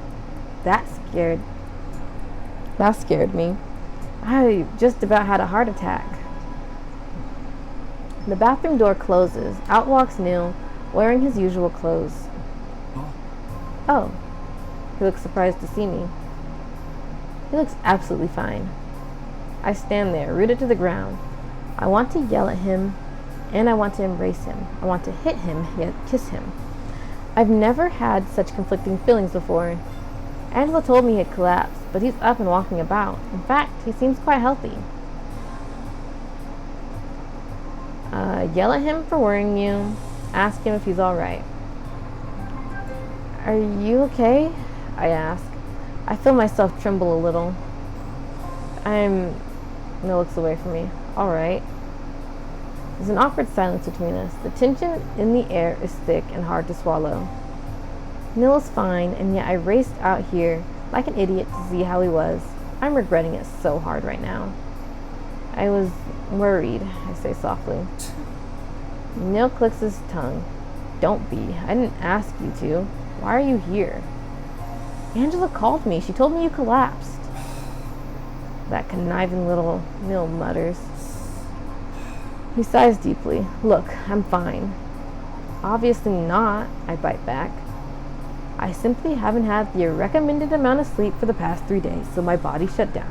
That's all there is to it. I work too much. To cover up how worried I was feeling, I huff and place my hands on my hips. Don't your parents own the hospital? Can't they simply give you a few days off to rest? Neil's eyes flash with anger. Don't talk like you know anything about me or my family. I bite back my words. I want to yell at him and say, it's because you never tell me anything about yourself. Then I remember how you made a fool out of me, and the feelings of betrayal bubble up inside me once more. Well, sorry for not knowing anything about your family situation. I can't seem to hold back my tongue. I only know how you like to insult me and make a fool out of me. Even now, I rushed out like a fool to see if you were okay. Neil stays quiet for a while. He's looking at me, and I stare back at him, ready for a fight. His face contorts into a bunch of different emotions. It's hard to read him. He eventually looks down towards the floor. Why did you come? He asks softly. I want to answer, because Angela told me, but we both know that wouldn't be the truth. And yet, I don't really know myself. Whenever Neil is involved, I'm unsure of everything. These past couple of weeks have been mayhem for me.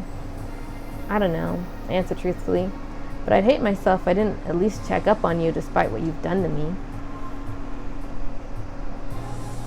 And I want to ask, why did you do it? The question that I refuse to let myself think about, but has been haunting me ever since. Why did Neil pretend to be a stranger? Why did he kiss me? I haven't done anything to you that you didn't want to, he says coolly while crossing his arms. That was all you. I give him a pointed look. That was all me, he says. Like he wasn't the one that was coming on to me and flirting with me and making my head spin. Like he wasn't the one that was holding my face and pressing his lips to mine. He's going to deny everything that happened? I glare at him hard. Is that how you want to spin this? I spit out. Fine. Goodbye, Neil. I turn on my heel and leave him standing there in the hospital room. Wow. Wow. Oh, an important client waiting. I was gonna say an important client request. I don't know how that happened. Anyways, you see how I don't read properly. Let's see what the client wants. Do they want anything that I have? Oh, I don't think I have the V cut. Oh, also, what is that like? I don't think I have that either. Something shiny and gold. Okay. Well, let's see if we can. I think I probably have those colors, but let's see how much those things are at the shop. Bada. There's the V cut. What was the other thing? I don't remember. Oh, right, the design, the patterns. It's like a splatter pattern.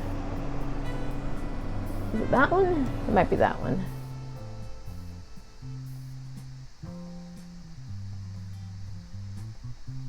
I'm just looking through to see and make sure that I didn't.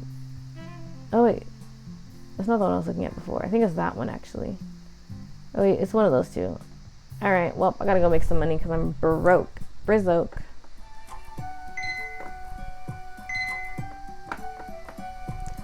Hi Sheena. Don't tell your wife. Okay, Sheena, I will not tell your wife. I am very capable of not telling your wife. That is not. I didn't even know your wife, so I won't be able to do that, Sheena. You know, sometimes you know, it's like the same thing in SpongeBob. You got to be able to laugh at yourself, and I think I'm really good at that. I think I'm great at laughing at myself. I find myself, I won't say very entertaining, but mildly entertaining. Like, even if it's not laughing, like, even sometimes it's not laughing with me, it's laughing at me. And that's okay. I can laugh at myself. Oh. I kind of almost like this. It's kind of like scratching at my brain. Scratching at my brain in a way. A way that I can't describe quite yet. But it's kind of cute, right? I like it. Maybe it's the sleeves. But no, I'd like all the parts of it, I think. But I'm a sucker for those sleeves, you know me. How many was that? I did 3? Let me see. I keep forgetting to pay attention to the, oh, was that 3? Was that 3 or did I just trick myself? I like this game. I like making clothes. I gotta make more clothes, but I don't know. I don't want to be boring. But also I need to like make more. I come up with more ideas. I don't think I can make any of the clothes that I wanted to make. Not like shoot, how do I say this? I designed some dresses that were Pokemon inspired. So I don't know if they'd be able to translate well into this game because they're Pokemon inspired. Like they're literally like Pokemon themed. And that's what I mean when I say that I don't think they translate well. I mean, I can always try it.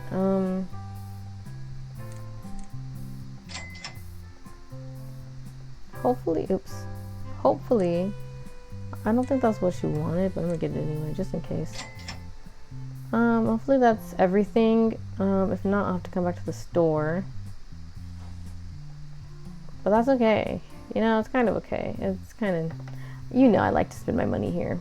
I like to be here spending my money, so reasons to go back to the store, fine. They're welcomed even. Okay, so I have this bad habit. Where I will go and do the thing. And then I'll try to see if I have the things for the thing. And then I don't have the thing for the thing. Oh, it is this one. And yeah, that's too much. So it's this one. Now I just gotta see if I have the right colors. So I like to do these fourth. Oops. I like to do these fourth simply because, is that brown? I like to, when I start laughing at myself because I've started my sentence like 3 times already. I'm just trying to check to make sure I have the right colors. I do have the right colors, right? Yes, I have the right colors. Okay, I like to do that fourth because it, because then I get bonus stuff. It makes me feel like I'm getting more, even though it's just more experience. Makes it feel like it's worthwhile. Not worthwhile, but you know, I'm getting more from it. Makes me feel like I'm getting more, and that's the important part. Get the most bang out of your buck. I think that's the phrase. Crop top. Wait, I can, bro. I don't know why that's so fascinating to me that I can just crop it. And technically it still counts as a dress, like it's one piece, but it's not one piece. Oh, did I ever finish talking about my, Tumblr blog? I was thinking about posting some of my stuff there, but I don't think, oh yeah, I did talk about it a bit. But I'm trying to figure out what. I don't think either of those pinks look right. Maybe they'll look better when I put the stripes on it. Oh. Yeah, I think that's right. Okay. This is the knife pleated. What does princess one look like? Okay. Anyways. I bought the princess one simply because I wanted it. Like, no one's asked for that. And I don't even have any designs with it in mind. I wonder, I should start trying to make outfits that are based on other people's outfits. And what I mean by that, like I've kind of vaguely mentioned it before. That was 2, right? Yeah. I kind of vaguely mentioned it before. Like I was like, oh, I should make A3 clothes. What if I try to make like clothes from other things too? at least inspired by other things. I used to want to be one of those TikTokers, like the fashion TikTokers. I mean, I guess like a fashion YouTuber or a fashion Instagrammer, but like, who really wants to do any of that? I don't know. Anyways, the point is, I like clothes a lot, and there was a point where I was trying to create outfits inspired by things, and I might still do that, but I don't know how I would present it yet, if that makes sense. So yeah. Whoa. Is that what that looks like? I don't know, it's really fascinating to me. It like really caught my attention. I was like, ooh. Wait, where'd Brown go? Brown, where you at? Oh, there you are. Is this Brown? Okay, and then we go over to our skirt. And the skirt needs to be knee length. The way that like, I'm very confused a little bit, because I was like, I thought we were making her something a little more, you know. But I guess, so I wonder how it translates here. Like if this is actually what she's wearing or not. Because then again, the dress we made wasn't the dress we were wearing. Oops, I used the wrong top piece. There we go. That looks like it. Yeah. Wow, look how much she paid me. Guys, I'm rich. Rich in experience. Ooh, Nika, I like that name. Oh. Oh wow. Okay, I like the swoop-de-swoop of that. But I don't know how to... Name, boutique name, CG colors. Oh, cool. Player outfit. Phone wallpaper. Yeah, I'll leave it. I'll leave it. I like all of them, but I'll leave it. So I'll leave it. But yeah, like all I was saying, I don't know how to check my experience as a designer. Oh right, that reminds me. There's like a main voice off. Okay, let's try turning it on just because I'm curious if we'll hear her like sigh and stuff. Okay, what are we doing? We're going on to the next chapter. What time is it? Okay. We're gonna go on to the... No, now I want to see how far I am in. Oh, they changed it. Look, it actually changed. Right? Right? It wasn't always black, right? Yeah, I'm pretty sure it wasn't. Anyways, okay, so what I'm here to look at is how much is left. Okay, so I'm gonna be able to do this one for sure. I kind of stall a lot when I do stuff, not intentionally, but that's a little awkward if I'm like, okay, so first time I played, I got 4 done. Then the next time I got 1, 2, 3, 4, 5, 6, 7.5 done. And then this time it'd be 1, 2, 3, 4.5. Maybe I can try to get to 17, but we'll see. Yeah, I have about an hour left. Oops, I keep doing that. I just want to see the boxes. Okay, these honestly make me a little nervous, a little nervy. But we'll see what happens. He's tall. I think I've been over that before, but he's tall. He's like, why are you that tall?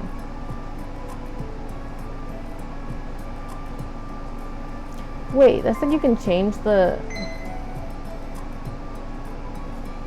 MC's colors that are displayed in the CGs. What does that mean?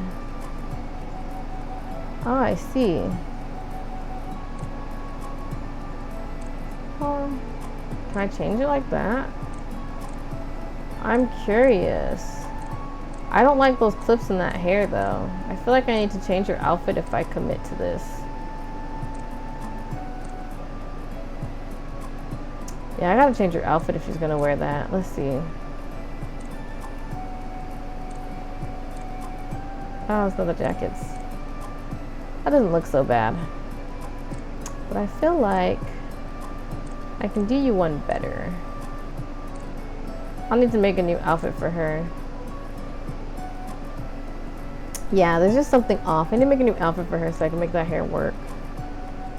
Should I change the hair color? No. This doesn't change the colors and stuff, so maybe this won't even affect her hair, actually. Okay, what am I doing? Okay, well, let's get her back in her little dressy dress. Dressy dress, dress, dress, dress. Dressy dress, dress, dress, dress, dress. Dressy dress, dress, dress, dress. Yo gabba gabba.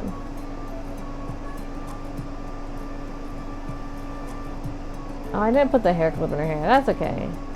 That's okay. She looks fine without it. So this is what we're working with right now. I'm gonna leave that. I probably could have changed her eye color, but I won't. We'll leave them having twin eyes. Same eyes. Because now we know exactly what color eyes their kids will have. I'm not funny, but I laugh at me anyway. And that's the important part. Where's my water? Hold on, hang on. Squeeze me, sorry. A few weeks have passed since I last saw. I don't know why I thought I read that wrong. I paused, I was like, oh, I put those words in the wrong order. No, I didn't.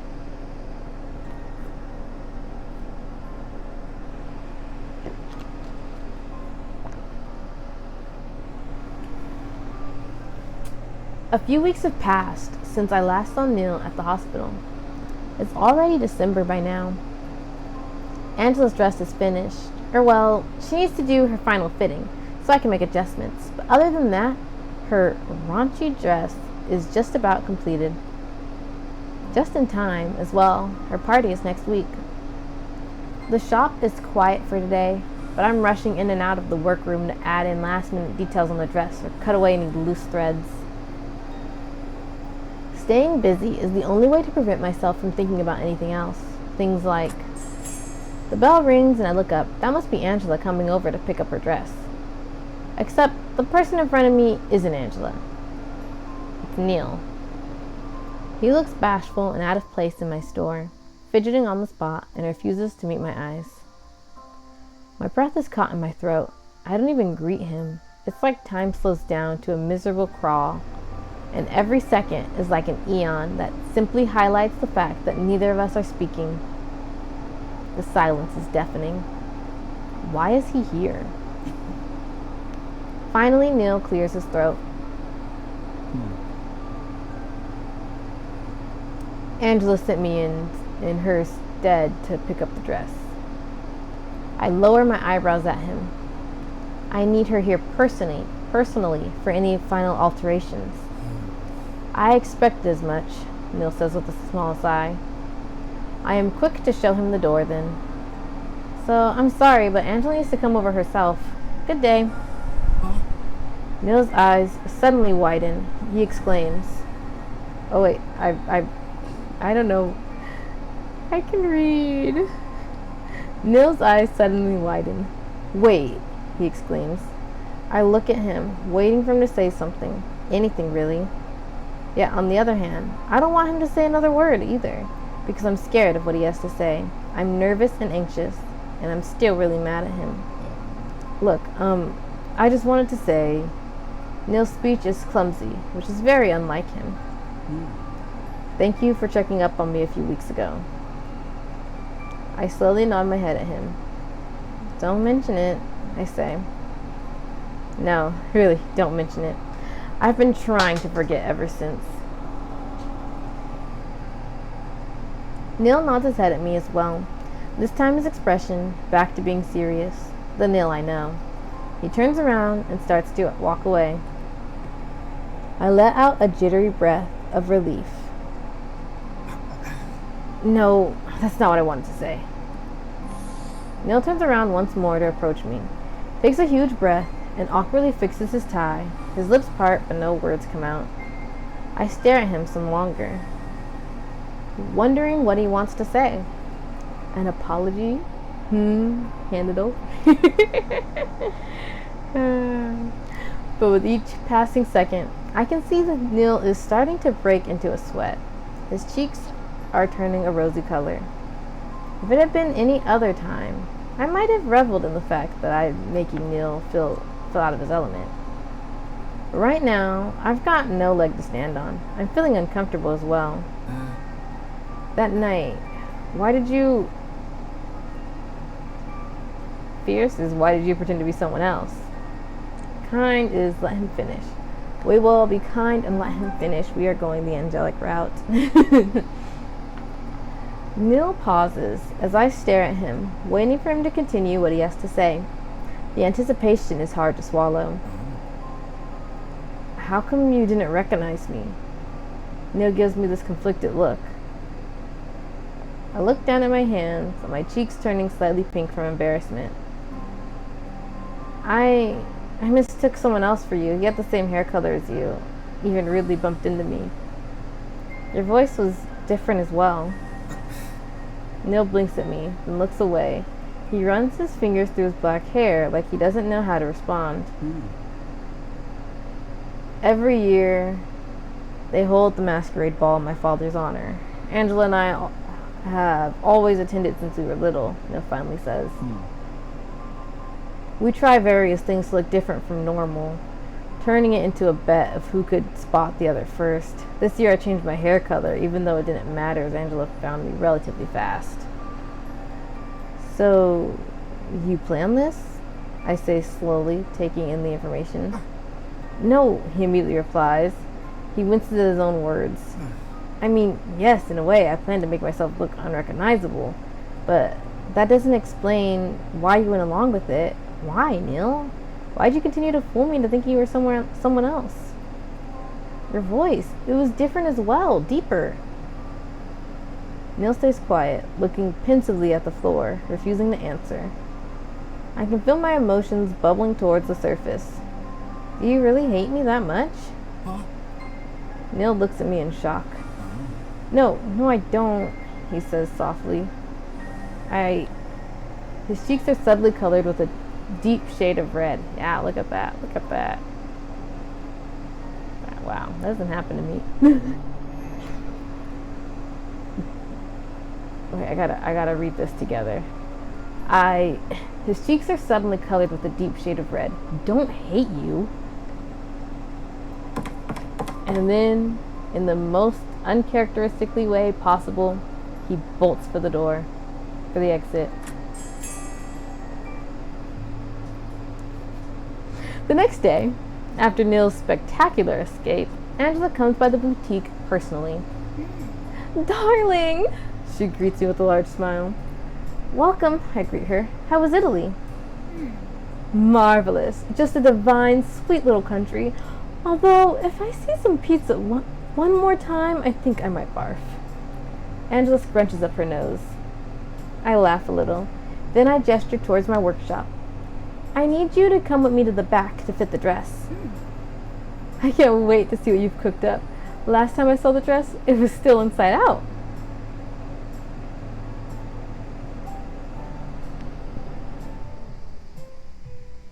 Angela walks with me to the back, where I have her gold dress waiting for her. She squeals in awe, unable to contain her excitement at seeing the finished dress. She tries it on, and I make a quick few alterations as needed, so that it fits her perfectly. It's raunchy and daring, and that's exactly why Angela likes it. Forget about wanting to draw the attention of a man. I've got my eye of the man I got. Oh my gosh. Guys, I can read. I can read. Forget about wanting to draw the attention of the man I've got my eye on that night. Everyone's eyes will be on me, says Angela gleefully.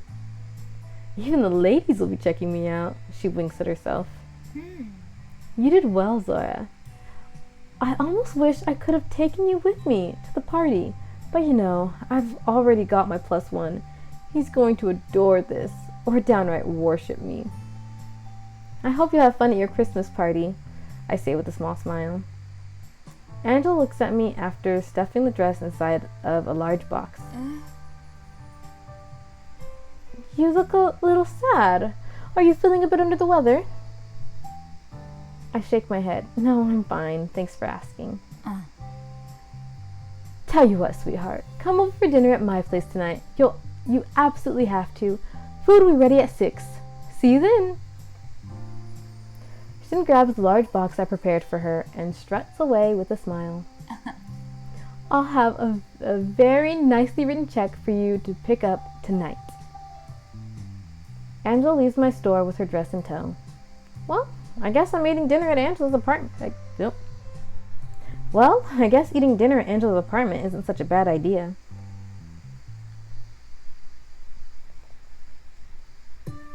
See, the thing about live streaming is that I can't correct myself. Is that I can't just cut out my errors. You're right, me. Okay, let's see. Let's change up her outfit completely. We want to wear boots now. Because I have all these boots. I have all these boots. It might... Yeah, maybe I should dye my hair. Okay, we have all these boots. Actually doesn't look bad so far.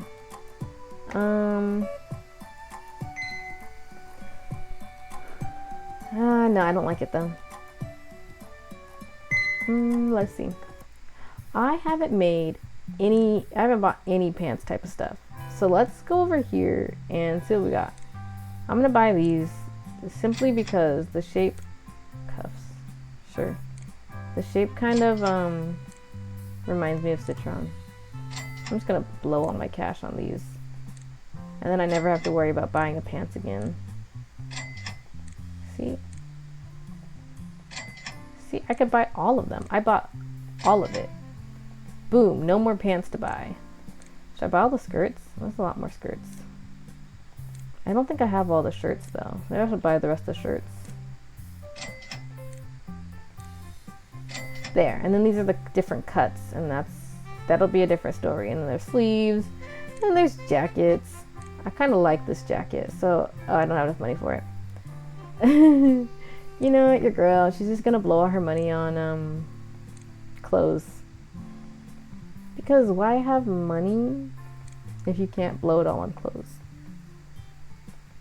Also, I keep saying it, I kind of like this one, and I'm probably gonna try to grab it and see what it looks like, but it's not really typically a me hairstyle, but we'll see. Okay, so let's do some client designs.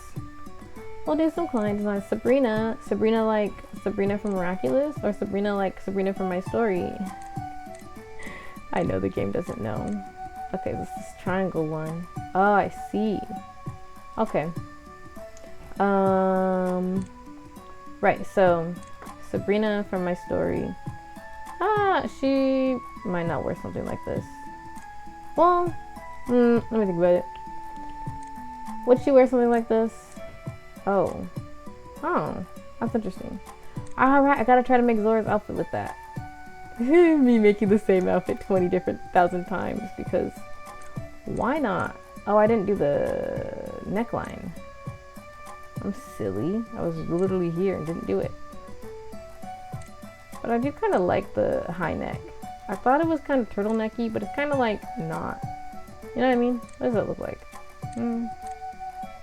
I was playing around with stuff, seeing what looks good with what things. Anyways, they didn't ask for that, so let me see. I think I've gotten all this stuff done here. That color's kind of off, isn't it? It's just a little bit off, but it's a little off. Oh, I'm on the wrong thing. The color's kind of off, isn't it? There we go, that's better. Let me make sure yeah, sure. Okay, anyway.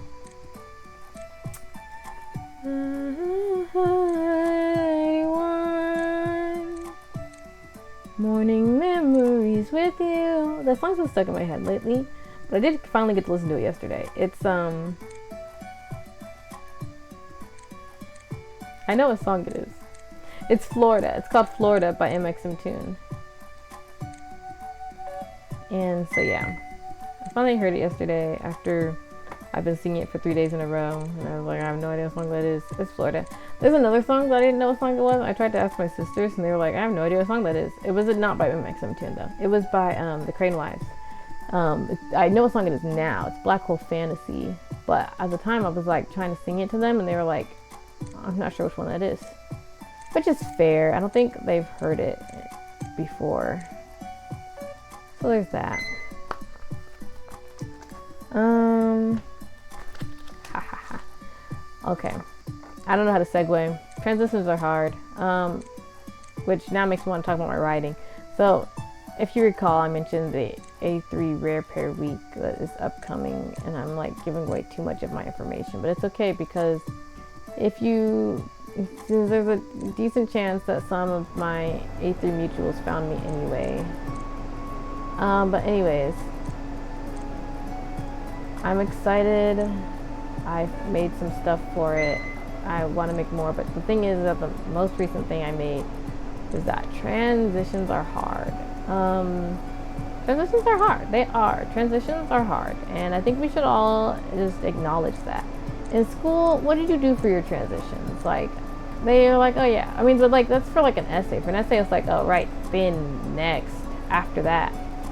But it's like, transitions are hard. And I've been realizing that a lot lately. I'm also writing a different story. I'm like, dang, transitions are hard. How do you even like go to the next scene? It's like you're just there, and now the next scene. Just take the next scene. Here you go. Don't worry about it. That's what it feels like.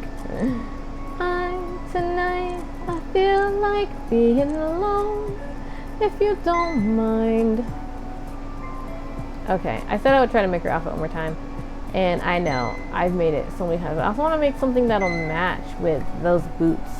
Those boots are made for walking. Let's see.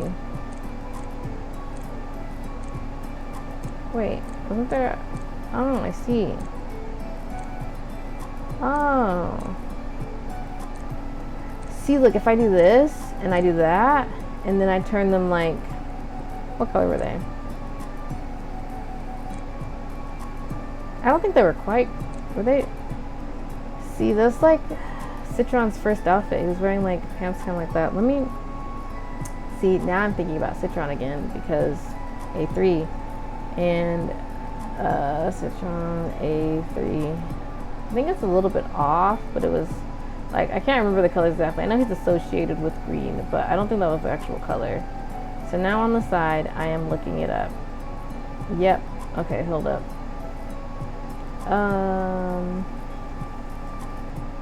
So the pants themselves are actually, it's more like that. But this is still like a green, but I don't think that's the right, it's more like that green.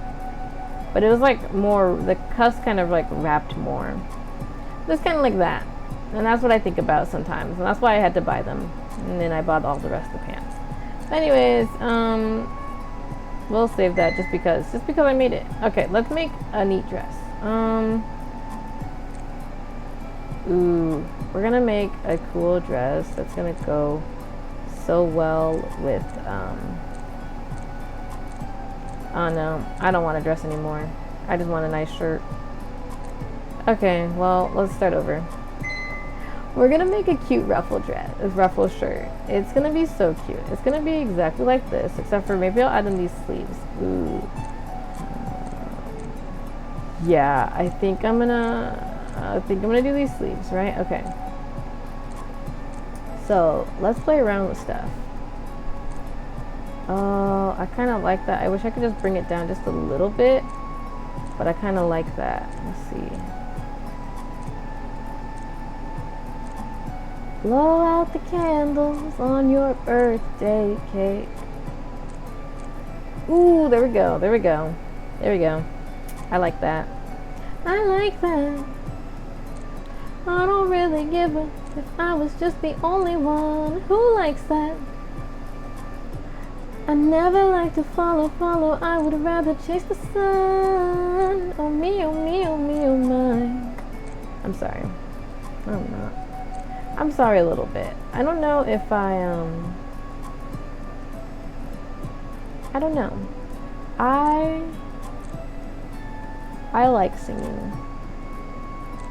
Yeah, see, I can make Zora's outfit with that again. That's what I need to do. I get so distracted so quickly. But look at it. Isn't that kind of cute? Like a little vest piece. I'm not going to keep it because I don't think it goes with the shirt. Well, I mean, it could go with the shirt. But I don't want to do too much on this shirt just yet. Ooh. Ooh, I kind of like those together. Like that color pattern. Because it's kind of like opposites, I think. But anyways, We're gonna remove that part. We don't need anything to change it up. But maybe, actually, maybe we do need something to change it up. Maybe instead, wait, which order do I have the colors in right now? Okay, so that looks exactly the same. So what we're gonna change this to black, and we're gonna change this to the dark blue. And you can't really tell. That's on me. It's all on me. With her, I tried to be someone cool. You're already cool. Oh, thanks. Yeah. Ooh. Ooh, wait. Ooh. Ooh. Okay. I like, but I'm not gonna do. I also like this. I think I need at least one shirt that's just like that before I start adding in other things. But bottoms. I think the thing is, I don't think I have the right skirt to go with it, so I think I'm gonna do.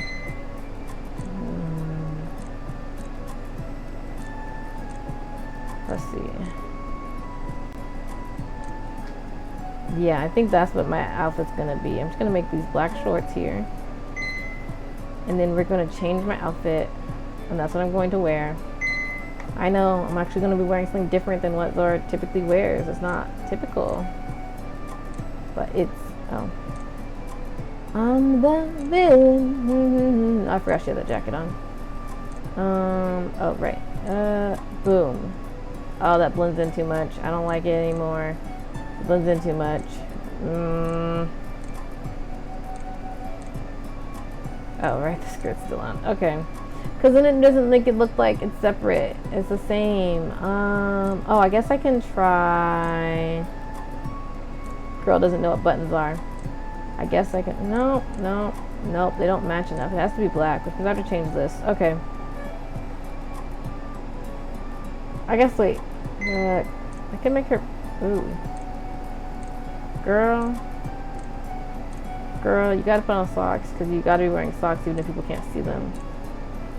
But that looks a little bit better, but I still don't like it.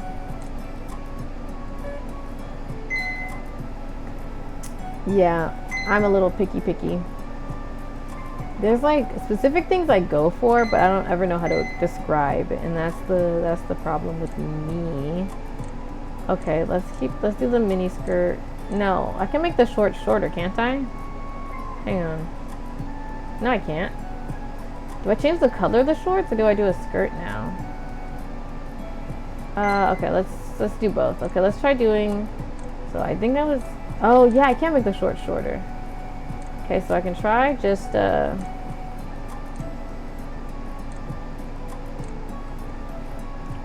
where's gray? I don't think I bought any grays.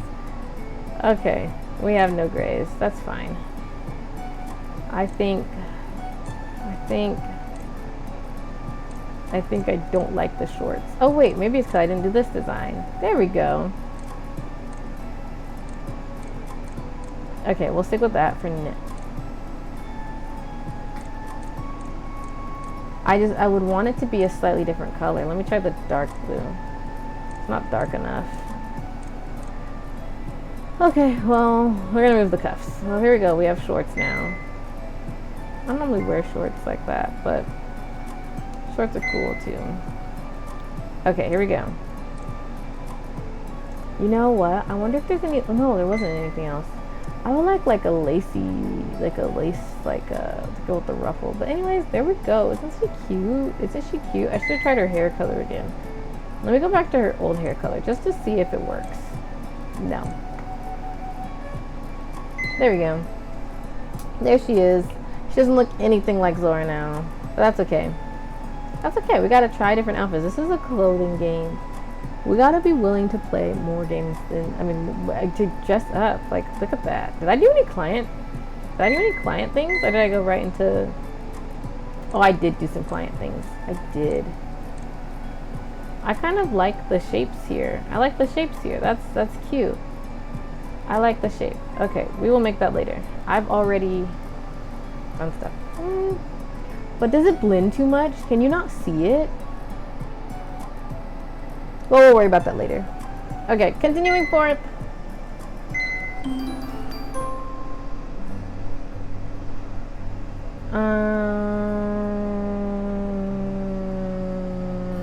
don't know. I forgot how to read again, I guess. Later in the evening, I get dropped off by a taxi at Angela's apartment. I make my way up the building once I arrived and ring the doorbell. Angela greets me at the door, holding a glass of wine in her hand. Hello, I greet her. You made it, and early too. Come in.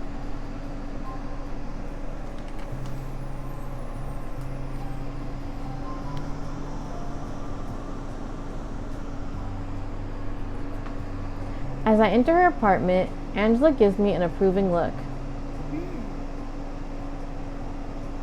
Lovely outfit, just right for the occasion. I know I can always count on your impeccable fashion taste. Oh yeah, I dressed up. I got dressed up. It got cute. I got a little dressy. I apologize. No. Wait. I can't change your outfit from here. I started thinking like, wait. I should have saved before I did this. Because then I kind of wanted to load and like double check the CG, but maybe it'll stay the same. Okay. Anyways, I'll reread what she said because I've interrupted her too much. Lovely outfit, just right for the occasion. I know I can always count on your impeccable fashion taste. Oh, the check's on the dining table. Go get it while I finish wrapping up dinner. I'm feeling a bit nervous as I walk towards the already set up dining table to retrieve the envelope with the check. And that's also when I noticed there aren't just 2 plates set up, there's 3. Angela, is someone else dining with us? I ask her as I grab the envelope.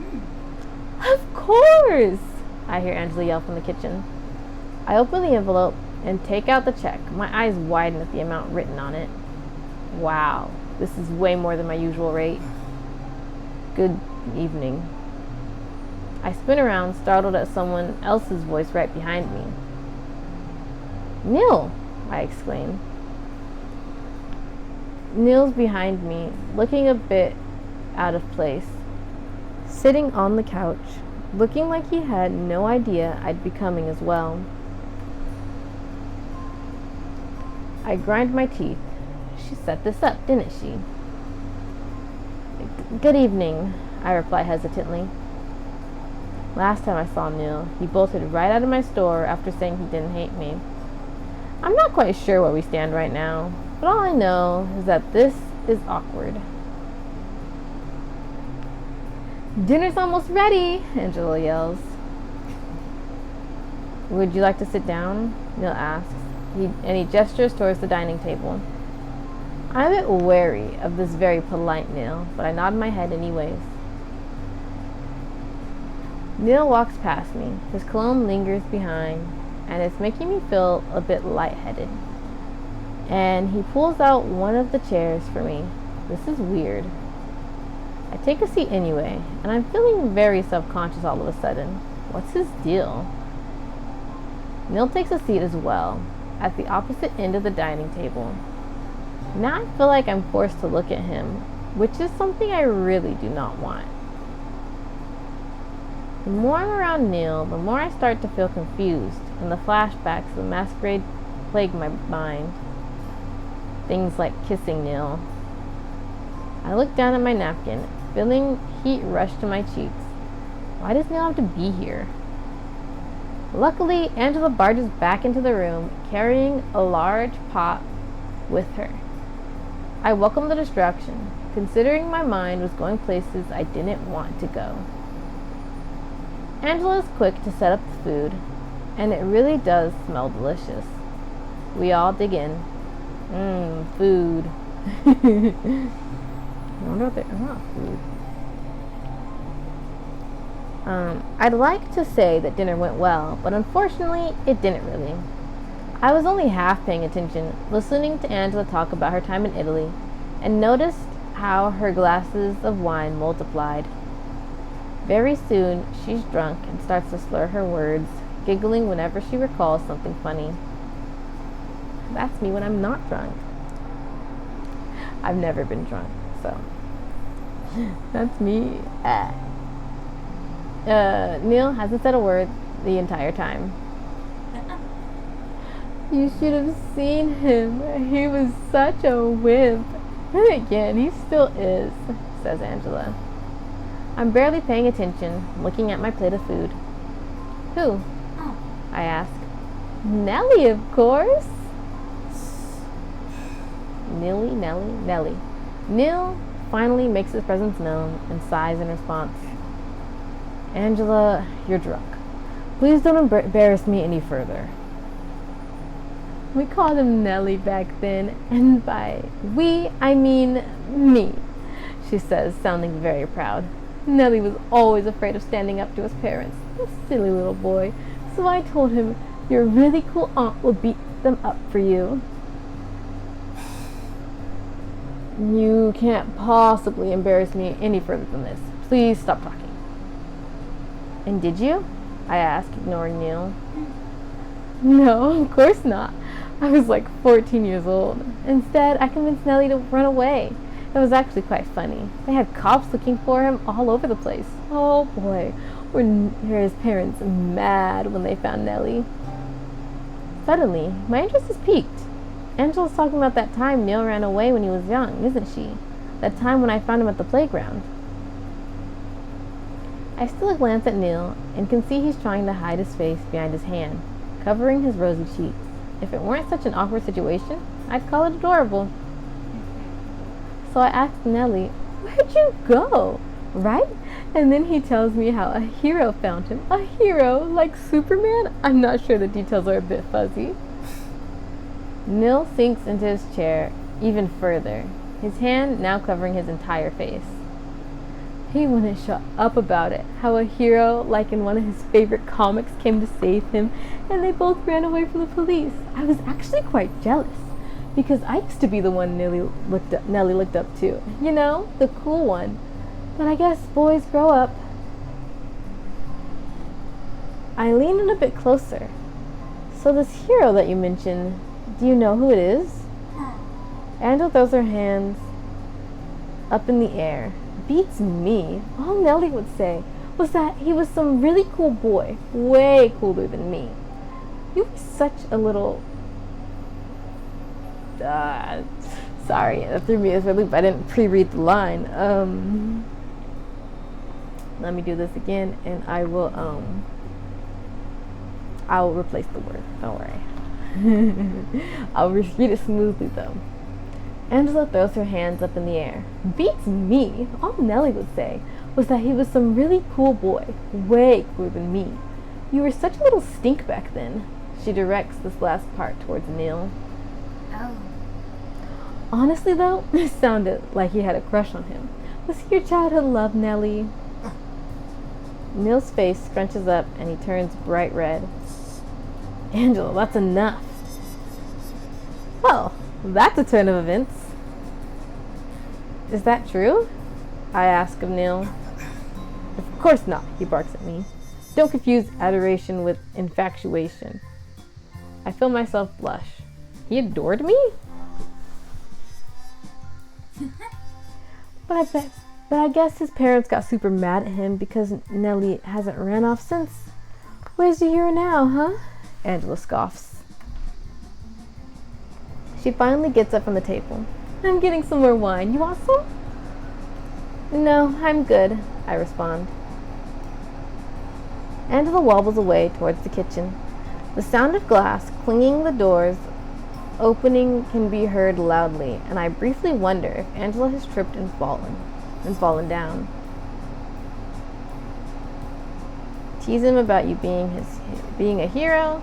I didn't know you looked up to me so much.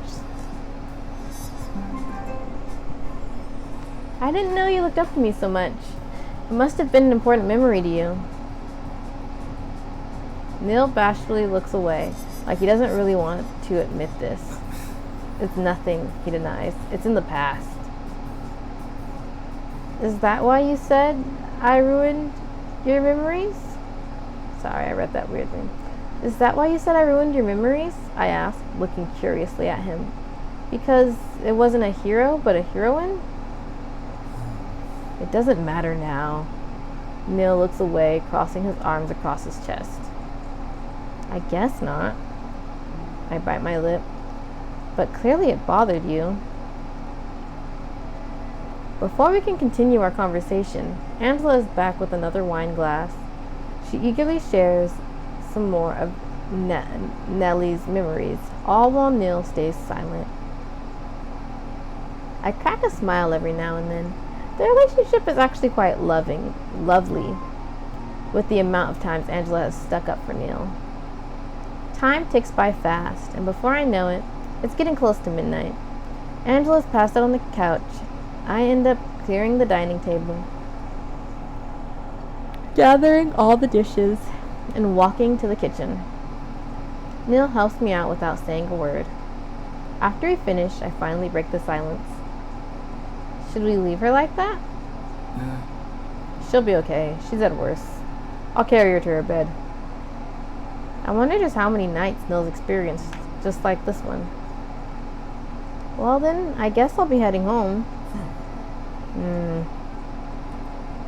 Neil picks up Angela from the couch, who groans in response, but is otherwise fast asleep. He carries her over to the bedroom, and I patiently await his return. I turn off the lights. Should I walk you home? Neil asks when he's back.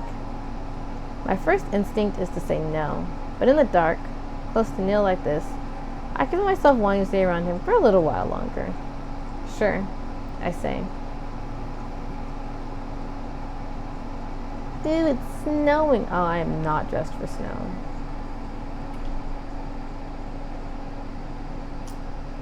I really want to know what my outfit currently is for the CG. Is it what I'm currently wearing? I hope so. I hope so.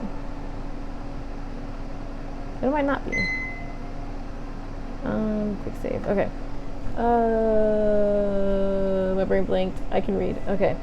We leave the apartment together. Snow is falling quietly all around us. There's not a single other person in sight. But that makes sense, seeing as it's past midnight.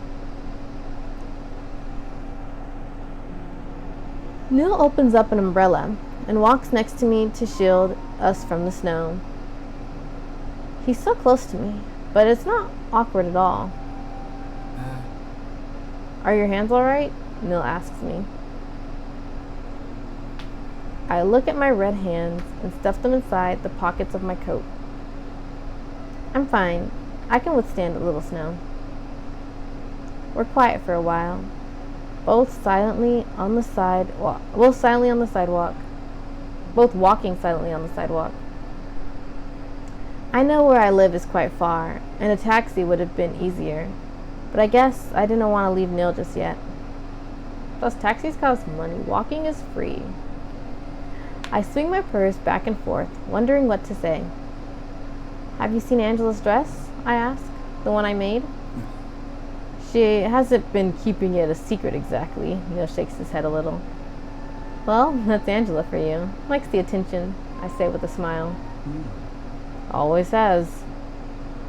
You two seem close. Since you were kids. I feel like if I keep talking like this, then I won't notice how my heart beat I won't feel my heart beat faster now that Neil's walking closer to me.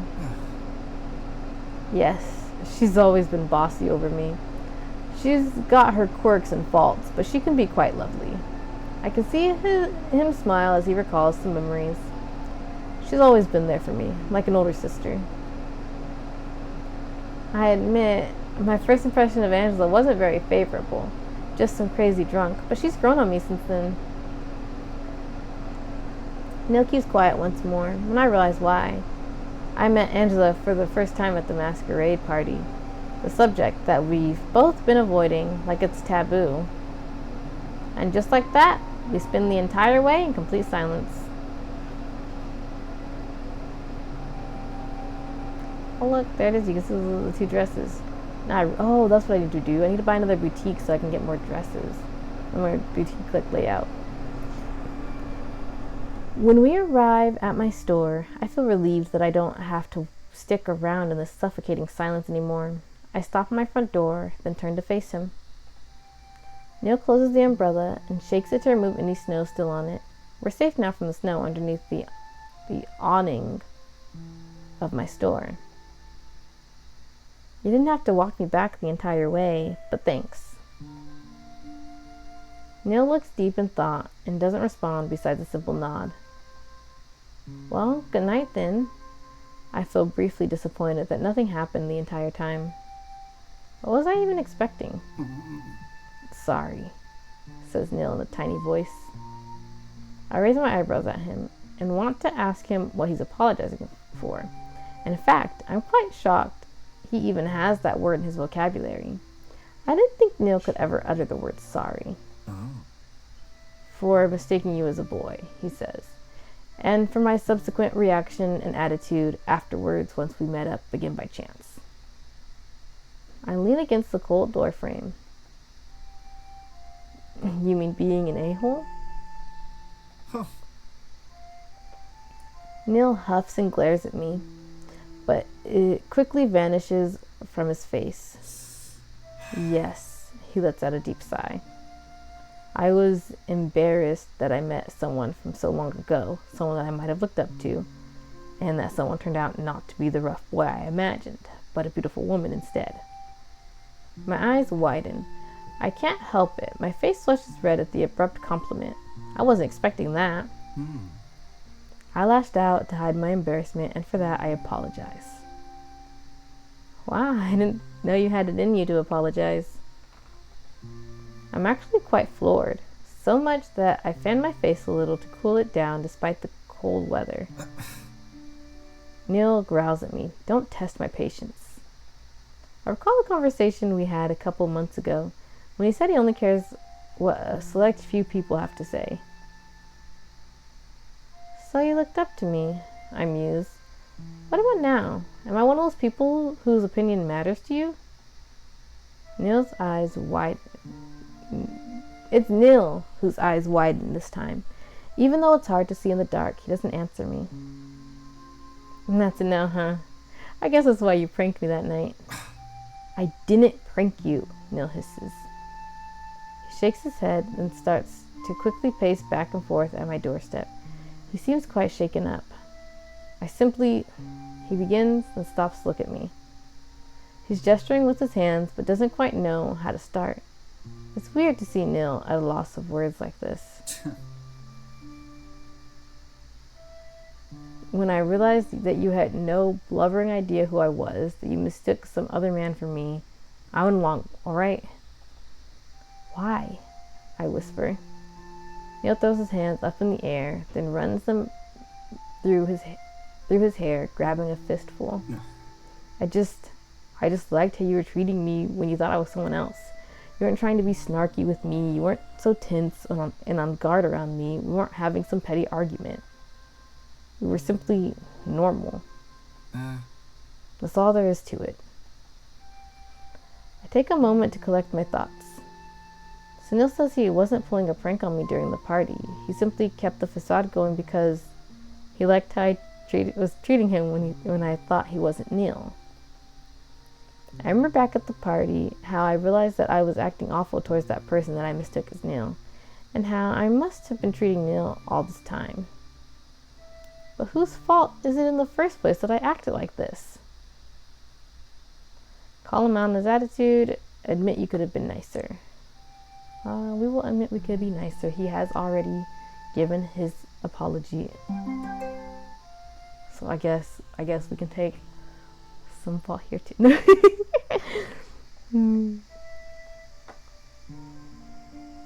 I guess I haven't exactly treated you fair as well. There may have been moments where I took the opportunity to be nasty to him as well. But Neil is the one who basically started it. Why should I treat a jerk like him with respect and dignity when he hasn't shown me any in return? But Neil, I treated him differently because he hasn't been a jerk to me yet. When someone treats me with kindness, I do the same. When someone treats me like I'm dirt under his shoe, guess what you can expect from me? I haven't treated you like dirt, he grumbles. I glare at him. No, sometimes you treated me even worse. Remember that time I ran into you in front of the cafe? What was that all about? I don't deserve that kind of treatment. Neil turns his head away, most likely because he knows I'm right. He starts but swallows the rest of his words, like he's not able to express his thoughts again. I was having a stressful day at work back then. Everyone around me continued to make one mistake after the other and worsen the situation. So when I saw you, I lost my temper. Neil bites down on his lip and lowers his head, averting his eyes away from me. I know it's not an excuse, he admits. Again, I apologize for my behavior. He then looks me in the eye. It's an honest look, like he's finally looking at me without any barriers up. He closes the gap between us. My eyes widen as he steps into my personal space. I'm pressed against my own door, trapped between it and Neil. Neil places his hand against the door next to my face. I feel my heart throb. He looks at me with an intense, longing gaze. I lose my control around you. His voice rings through my ears, and my knees just about turn into jelly. Neil's eyes flicker down towards my lips, and he slowly moves in closer. I can't deny it. I want him to kiss me, so I don't move an inch when Neil closes the distance between us and presses his lips against mine. Feelings from one fateful night come rushing back to me when our lips touch. His lips are cold from the snow, but they're full of life.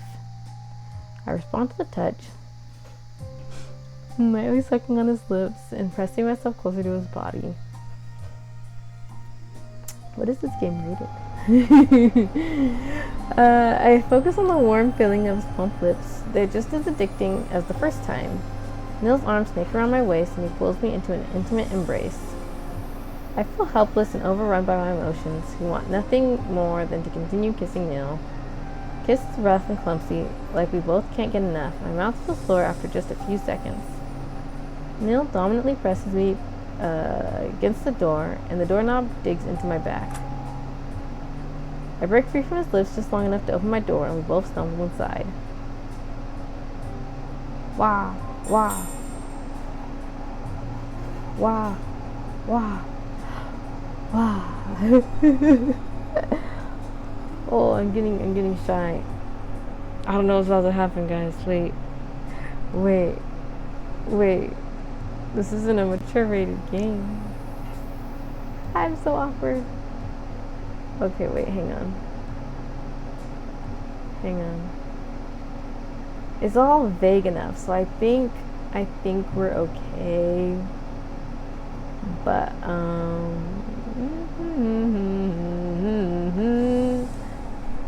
okay, I don't know if I need to mark this or not. Like I'm unclear. I read the things and it's not showing anything, so I guess it's fine. But I have to read it out loud, and that's what's making me. Okay, let's see how much longer this is, because I'm trying to get off at noon, which is in 9 minutes from now. But let's see. The bell of the store jingles, but neither of us pay any attention to it. Pull Neil closer to me after he slams the door shut. I can hear my heart pleading for those lips again. I'll lean forward myself to catch his lips. My tongue slips aside, and I connect with Neil's. My entire body shivers. This isn't, but is it?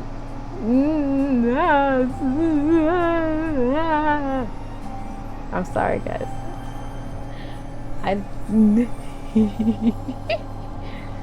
It's easier to read in my head than out loud. Oh my gosh. Okay. Do I have to read it? They're getting hot and heavy, guys. They're getting hot and heavy. It's muffled, but oh my god, it's so hot my knees spontaneously turn into jelly. Neil's arms keep me upright, and soon I find myself pressed against the counter. Desperately, I struggle to take my coat off, and Neil does the same. Our coats lay forgotten on the ground. I place my hands on top of Neil's shoulders, not breaking away from his tone, to give myself a boost to sit on the counter. I wrap my legs around Neil's waist and twist my tongue around his. Oh my goodness, there's so much description here. Why is it described so much? I'm shy. Neil grunts loudly and his hands are running over my back until they're tangled within my hair. His tongue is now pushed inside my mouth like he's battling for dominance over me. But I push back just as hard. The chemistry between us is undeniable, and in this moment, we just seem like a perfect fit together. Neil breaks away from me, and I immediately want to pull him back because I miss his warmth. He gives me a longing look while he takes a second to catch his breath. Then he's back, and a hand wraps around the side of my neck, and soon Neil's lips are on the other side, sucking at the sensitive patch of skin there. I harshly suck in a breath, all my fingers on. I can't read. I already can't read, guys. This is. I already can't read, and now I gotta read embarrassing. I gotta read shot. And claw my fingers on his back. His hair tickles my cheek, and his lips brush against the tip of my lips brush against the tip of his ear. I can feel Neil leaving a trail of kisses on my neck, and once, guys, I'm getting shy. Is this even legal? This is what happening. We're interrupted at the party. More, guys. I'm gonna start like speeding through it a little bit because again, I don't know what can be said anyway, but also I'm feeling. Go enjoy the moment yourself if you want with the what do you call it? It's on Steam. Go get the game off Steam. Go get the game off Steam. I'm not. Oh, look. It is the outfit that I put on. Guys. But oh my gosh, it's not my curly hair though. I didn't change that hair. But there we go. We have another CG. I'm gonna kind of speed through this. I'm gonna kind of speed through this. I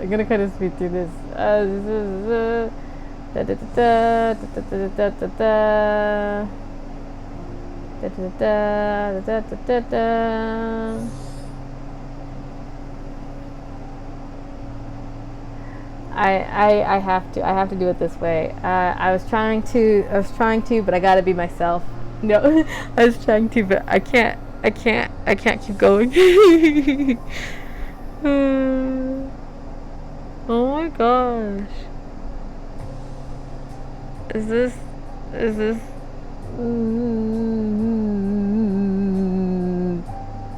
Oh, okay. By accident, my elbow knocks something over from the counter, sending it crashing to the ground. The sound has interrupted us both, but we're finally apart and sitting up straight. Neil doesn't pull back all the way, keeping his arm locked around my waist. It seemed to have been the umbrella Neil was carrying that I knocked off the counter. Blasted umbrella. We look at each other for a while, both a little bit out of breath. I curse the umbrella in my mind. Neil's arm finally slips away from my waist, and my body tenses, longing to feel his touch again. Neil starts in this really, oh my gosh, guys, I can't read words. Neil starts in this really sexy voice, probably stop. Neil bends down to pick up the, wait, is that something that can be said?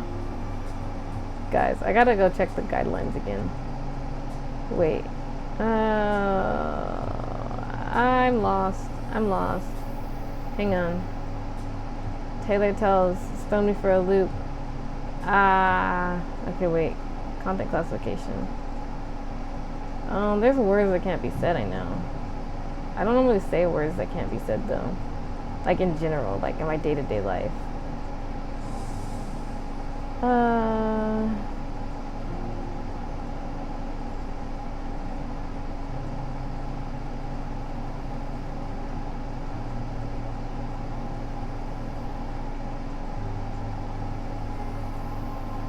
Yeah, I'm gonna mark this just to be safe, I guess.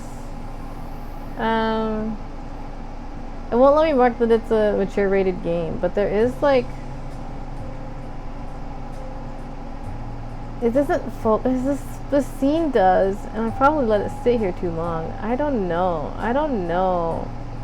I need help. I need help on the guidelines. I'm reading through it.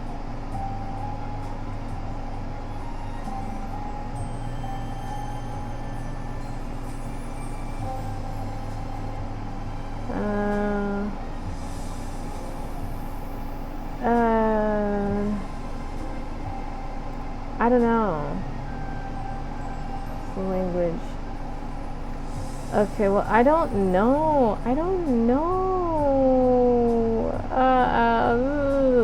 I'll look into it more. Yeah.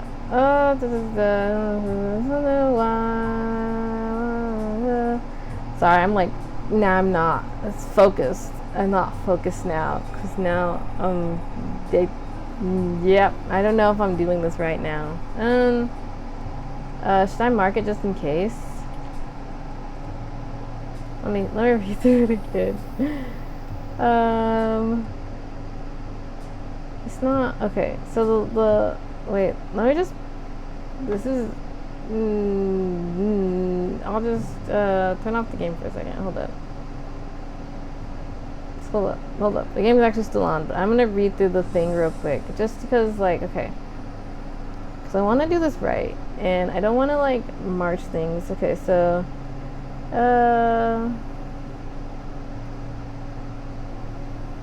There's certain things that can't be seen, but I want to make sure that I don't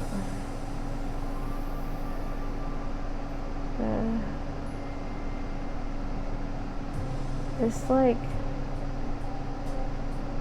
go to games. This game is on here already. Attire. It's not very much tired. Okay, wait.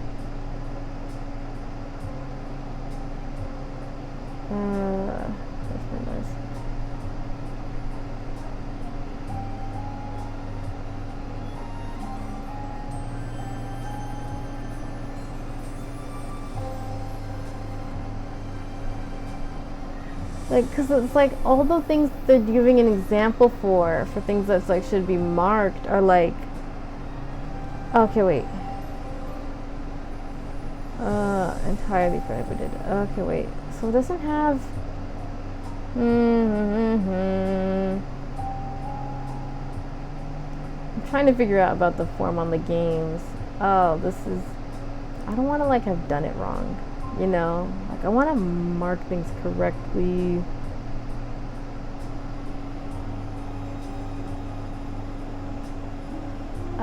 Should I just stop here and I'll figure? But the chapter's probably almost over. Here, wait. Let me. I don't know. I'm trying to read through the thing. Okay, let's see. Reported all the time, so this is not extended. You did nothing wrong. All manually reviewed and insured. Okay. Where's the thing about games go? Games featuring. Okay, so it doesn't have that exactly, that, or that as a core focus or feature or entirely. Okay, custom gameplay or visual modifications that include. Uncensored passes are allowed and prohibited, and otherwise allowed games are prohibited. Okay, but I'm not doing that. Games is a mature rated games content. It's not sufficient for incidental. However, games content must be labeled as five gameplays that includes nudity was not the main focus of the game. Allowed. Okay, should I just what's it called? It's like it's not even fully there yet. I don't know. Should I mark it just in case? I'm unsure. I'm lost. Because it doesn't say anything about. Wait, let me see.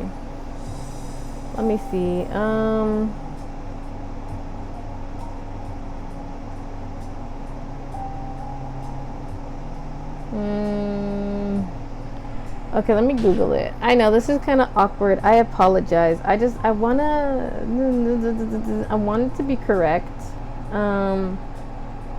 When do you mark? I probably could have left the game on the screen, but at least you can still hear the music on Twitch, Reddit, Twitch stream. Okay.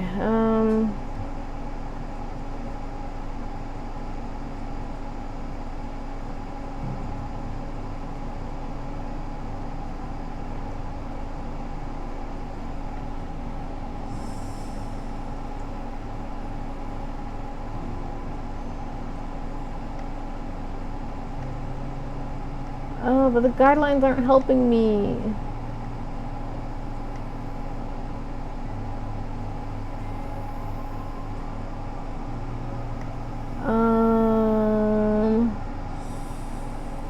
I don't know. I think it's probably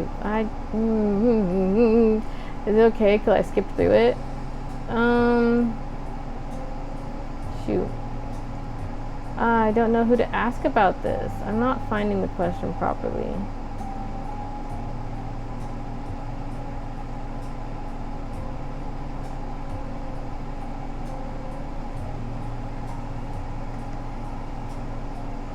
I don't know. Who do I ask about this? Okay, I feel like I've been wasting your time, dear viewer.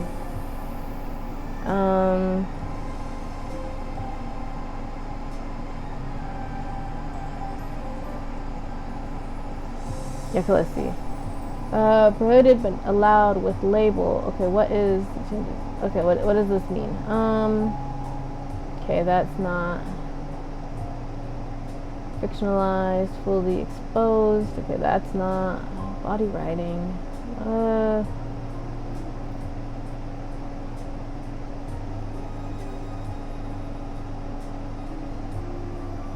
I don't know. It doesn't have this game marked as a mature game. So I'm unsure. Can I? Okay, well, I'll finish this scene and I'll speed through if anything else happens, but it seems like it's like winding down anyway, and I apologize. I'll probably see now when I do this as a VOD, it's gonna be really awkward, but I'll probably uncut stuff. Like I probably cut some stuff out or speed through it just because this is so awkward for me. I don't know if this is like I don't know if this is allowed. You know, that one song. Ooh, is this illegal? It feels illegal. I don't even know the full song. I gotta think about it. Okay. I sheepishly nod at him, walking away. All of a sudden, I feel embarrassed for acting the way I did. Neil finally steps away from me and picks up his coat from the floor. I feel even more awkward now, sitting on the edge of the counter. So I slip off the edge and stand on my feet as well. I should go home now. Have a good night. Neil starts to leave. Good night. I shyly nod at him. Good night, I tell him. Look at each other in the eye, and there's a connection between us that I cannot deny. Then he looks away. Then he looks at me, and the way he looks at me is exhilarating. He gives me the tiniest nod, and then finally leaves the store. I sink down to the floor with my back against the counter and groan out loud in frustration.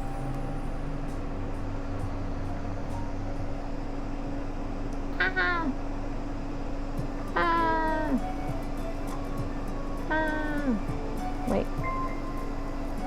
Oh, I get it. So if I do this, wait. If I could do this, and then I do this, is that going to change her hair in the picture? Let me see.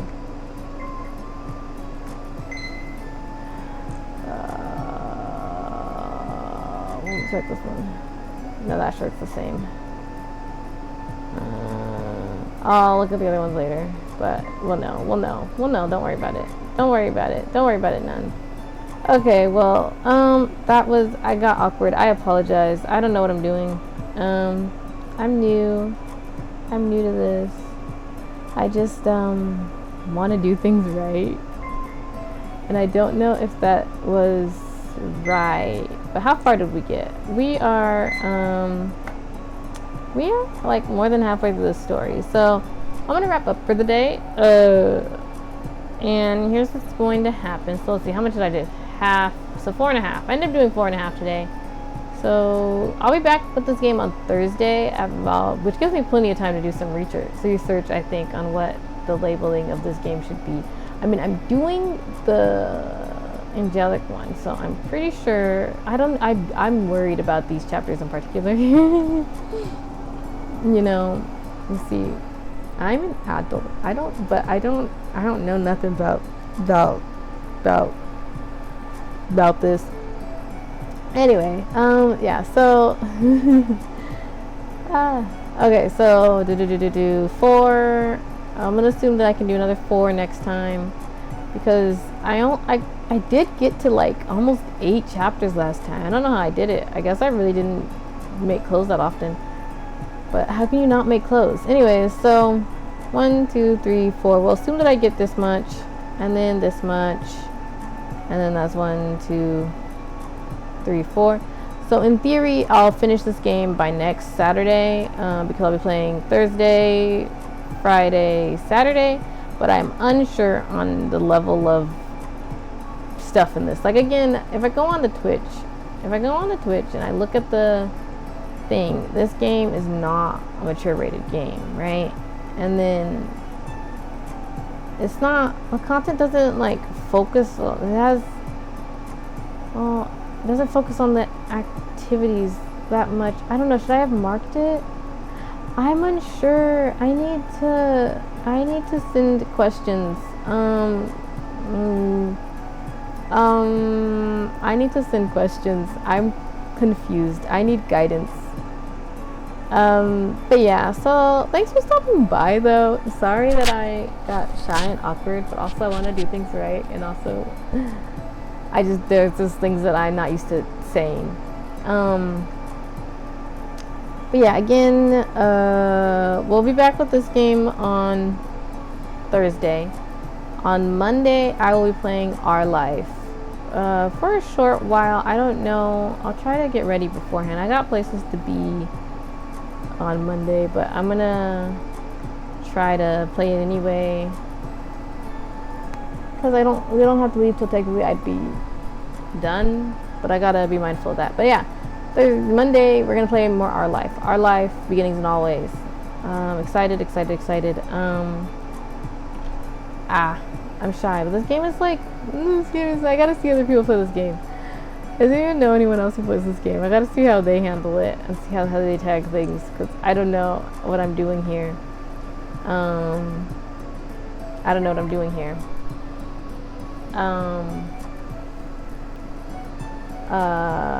But yeah, isn't her new outfit cute? That's a cute outfit. I like it. It's cute. I like the roughly of it. The roughly of it. I'm just blabbering now.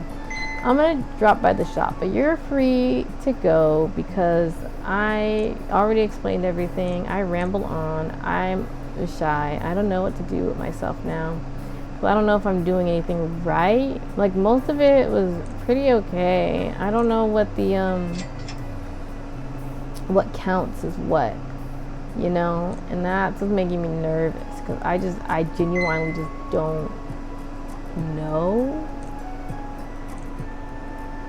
I guess I'll just have to oh wait, there we go. There's my girl. Oh, I see the bow's got stripes on it too. I'll look and I'll try to do a deep dive and look into things. But dude, look at that. Is that too much brown? Great. I might have to change the floor again. I'll worry about that later. Anyways, thanks again for watching. Again, apologies. I don't even know what I'll do for the VOD for this video, but we'll see. I always feel bad if I linger on something too long. And it just sits there, because I'm like, oh, it's gonna be wasting someone's time if they watch my VOD, but we'll see what happens. I don't know if I am doing things right, so I'll see if I can contact help or something, because I'm very confused. Yes. Yes, I am. But that's okay. Anyways, thank you again for watching. Right, if you do want to see my VODs, they're on my YouTube channel. My YouTube channel of the very same name. I guess I don't have the link right now. I thought I still had the thing open, but it doesn't look like I do. Let me see. No, I'll just. Well, yeah. Let me grab that real quick, real fasty fast.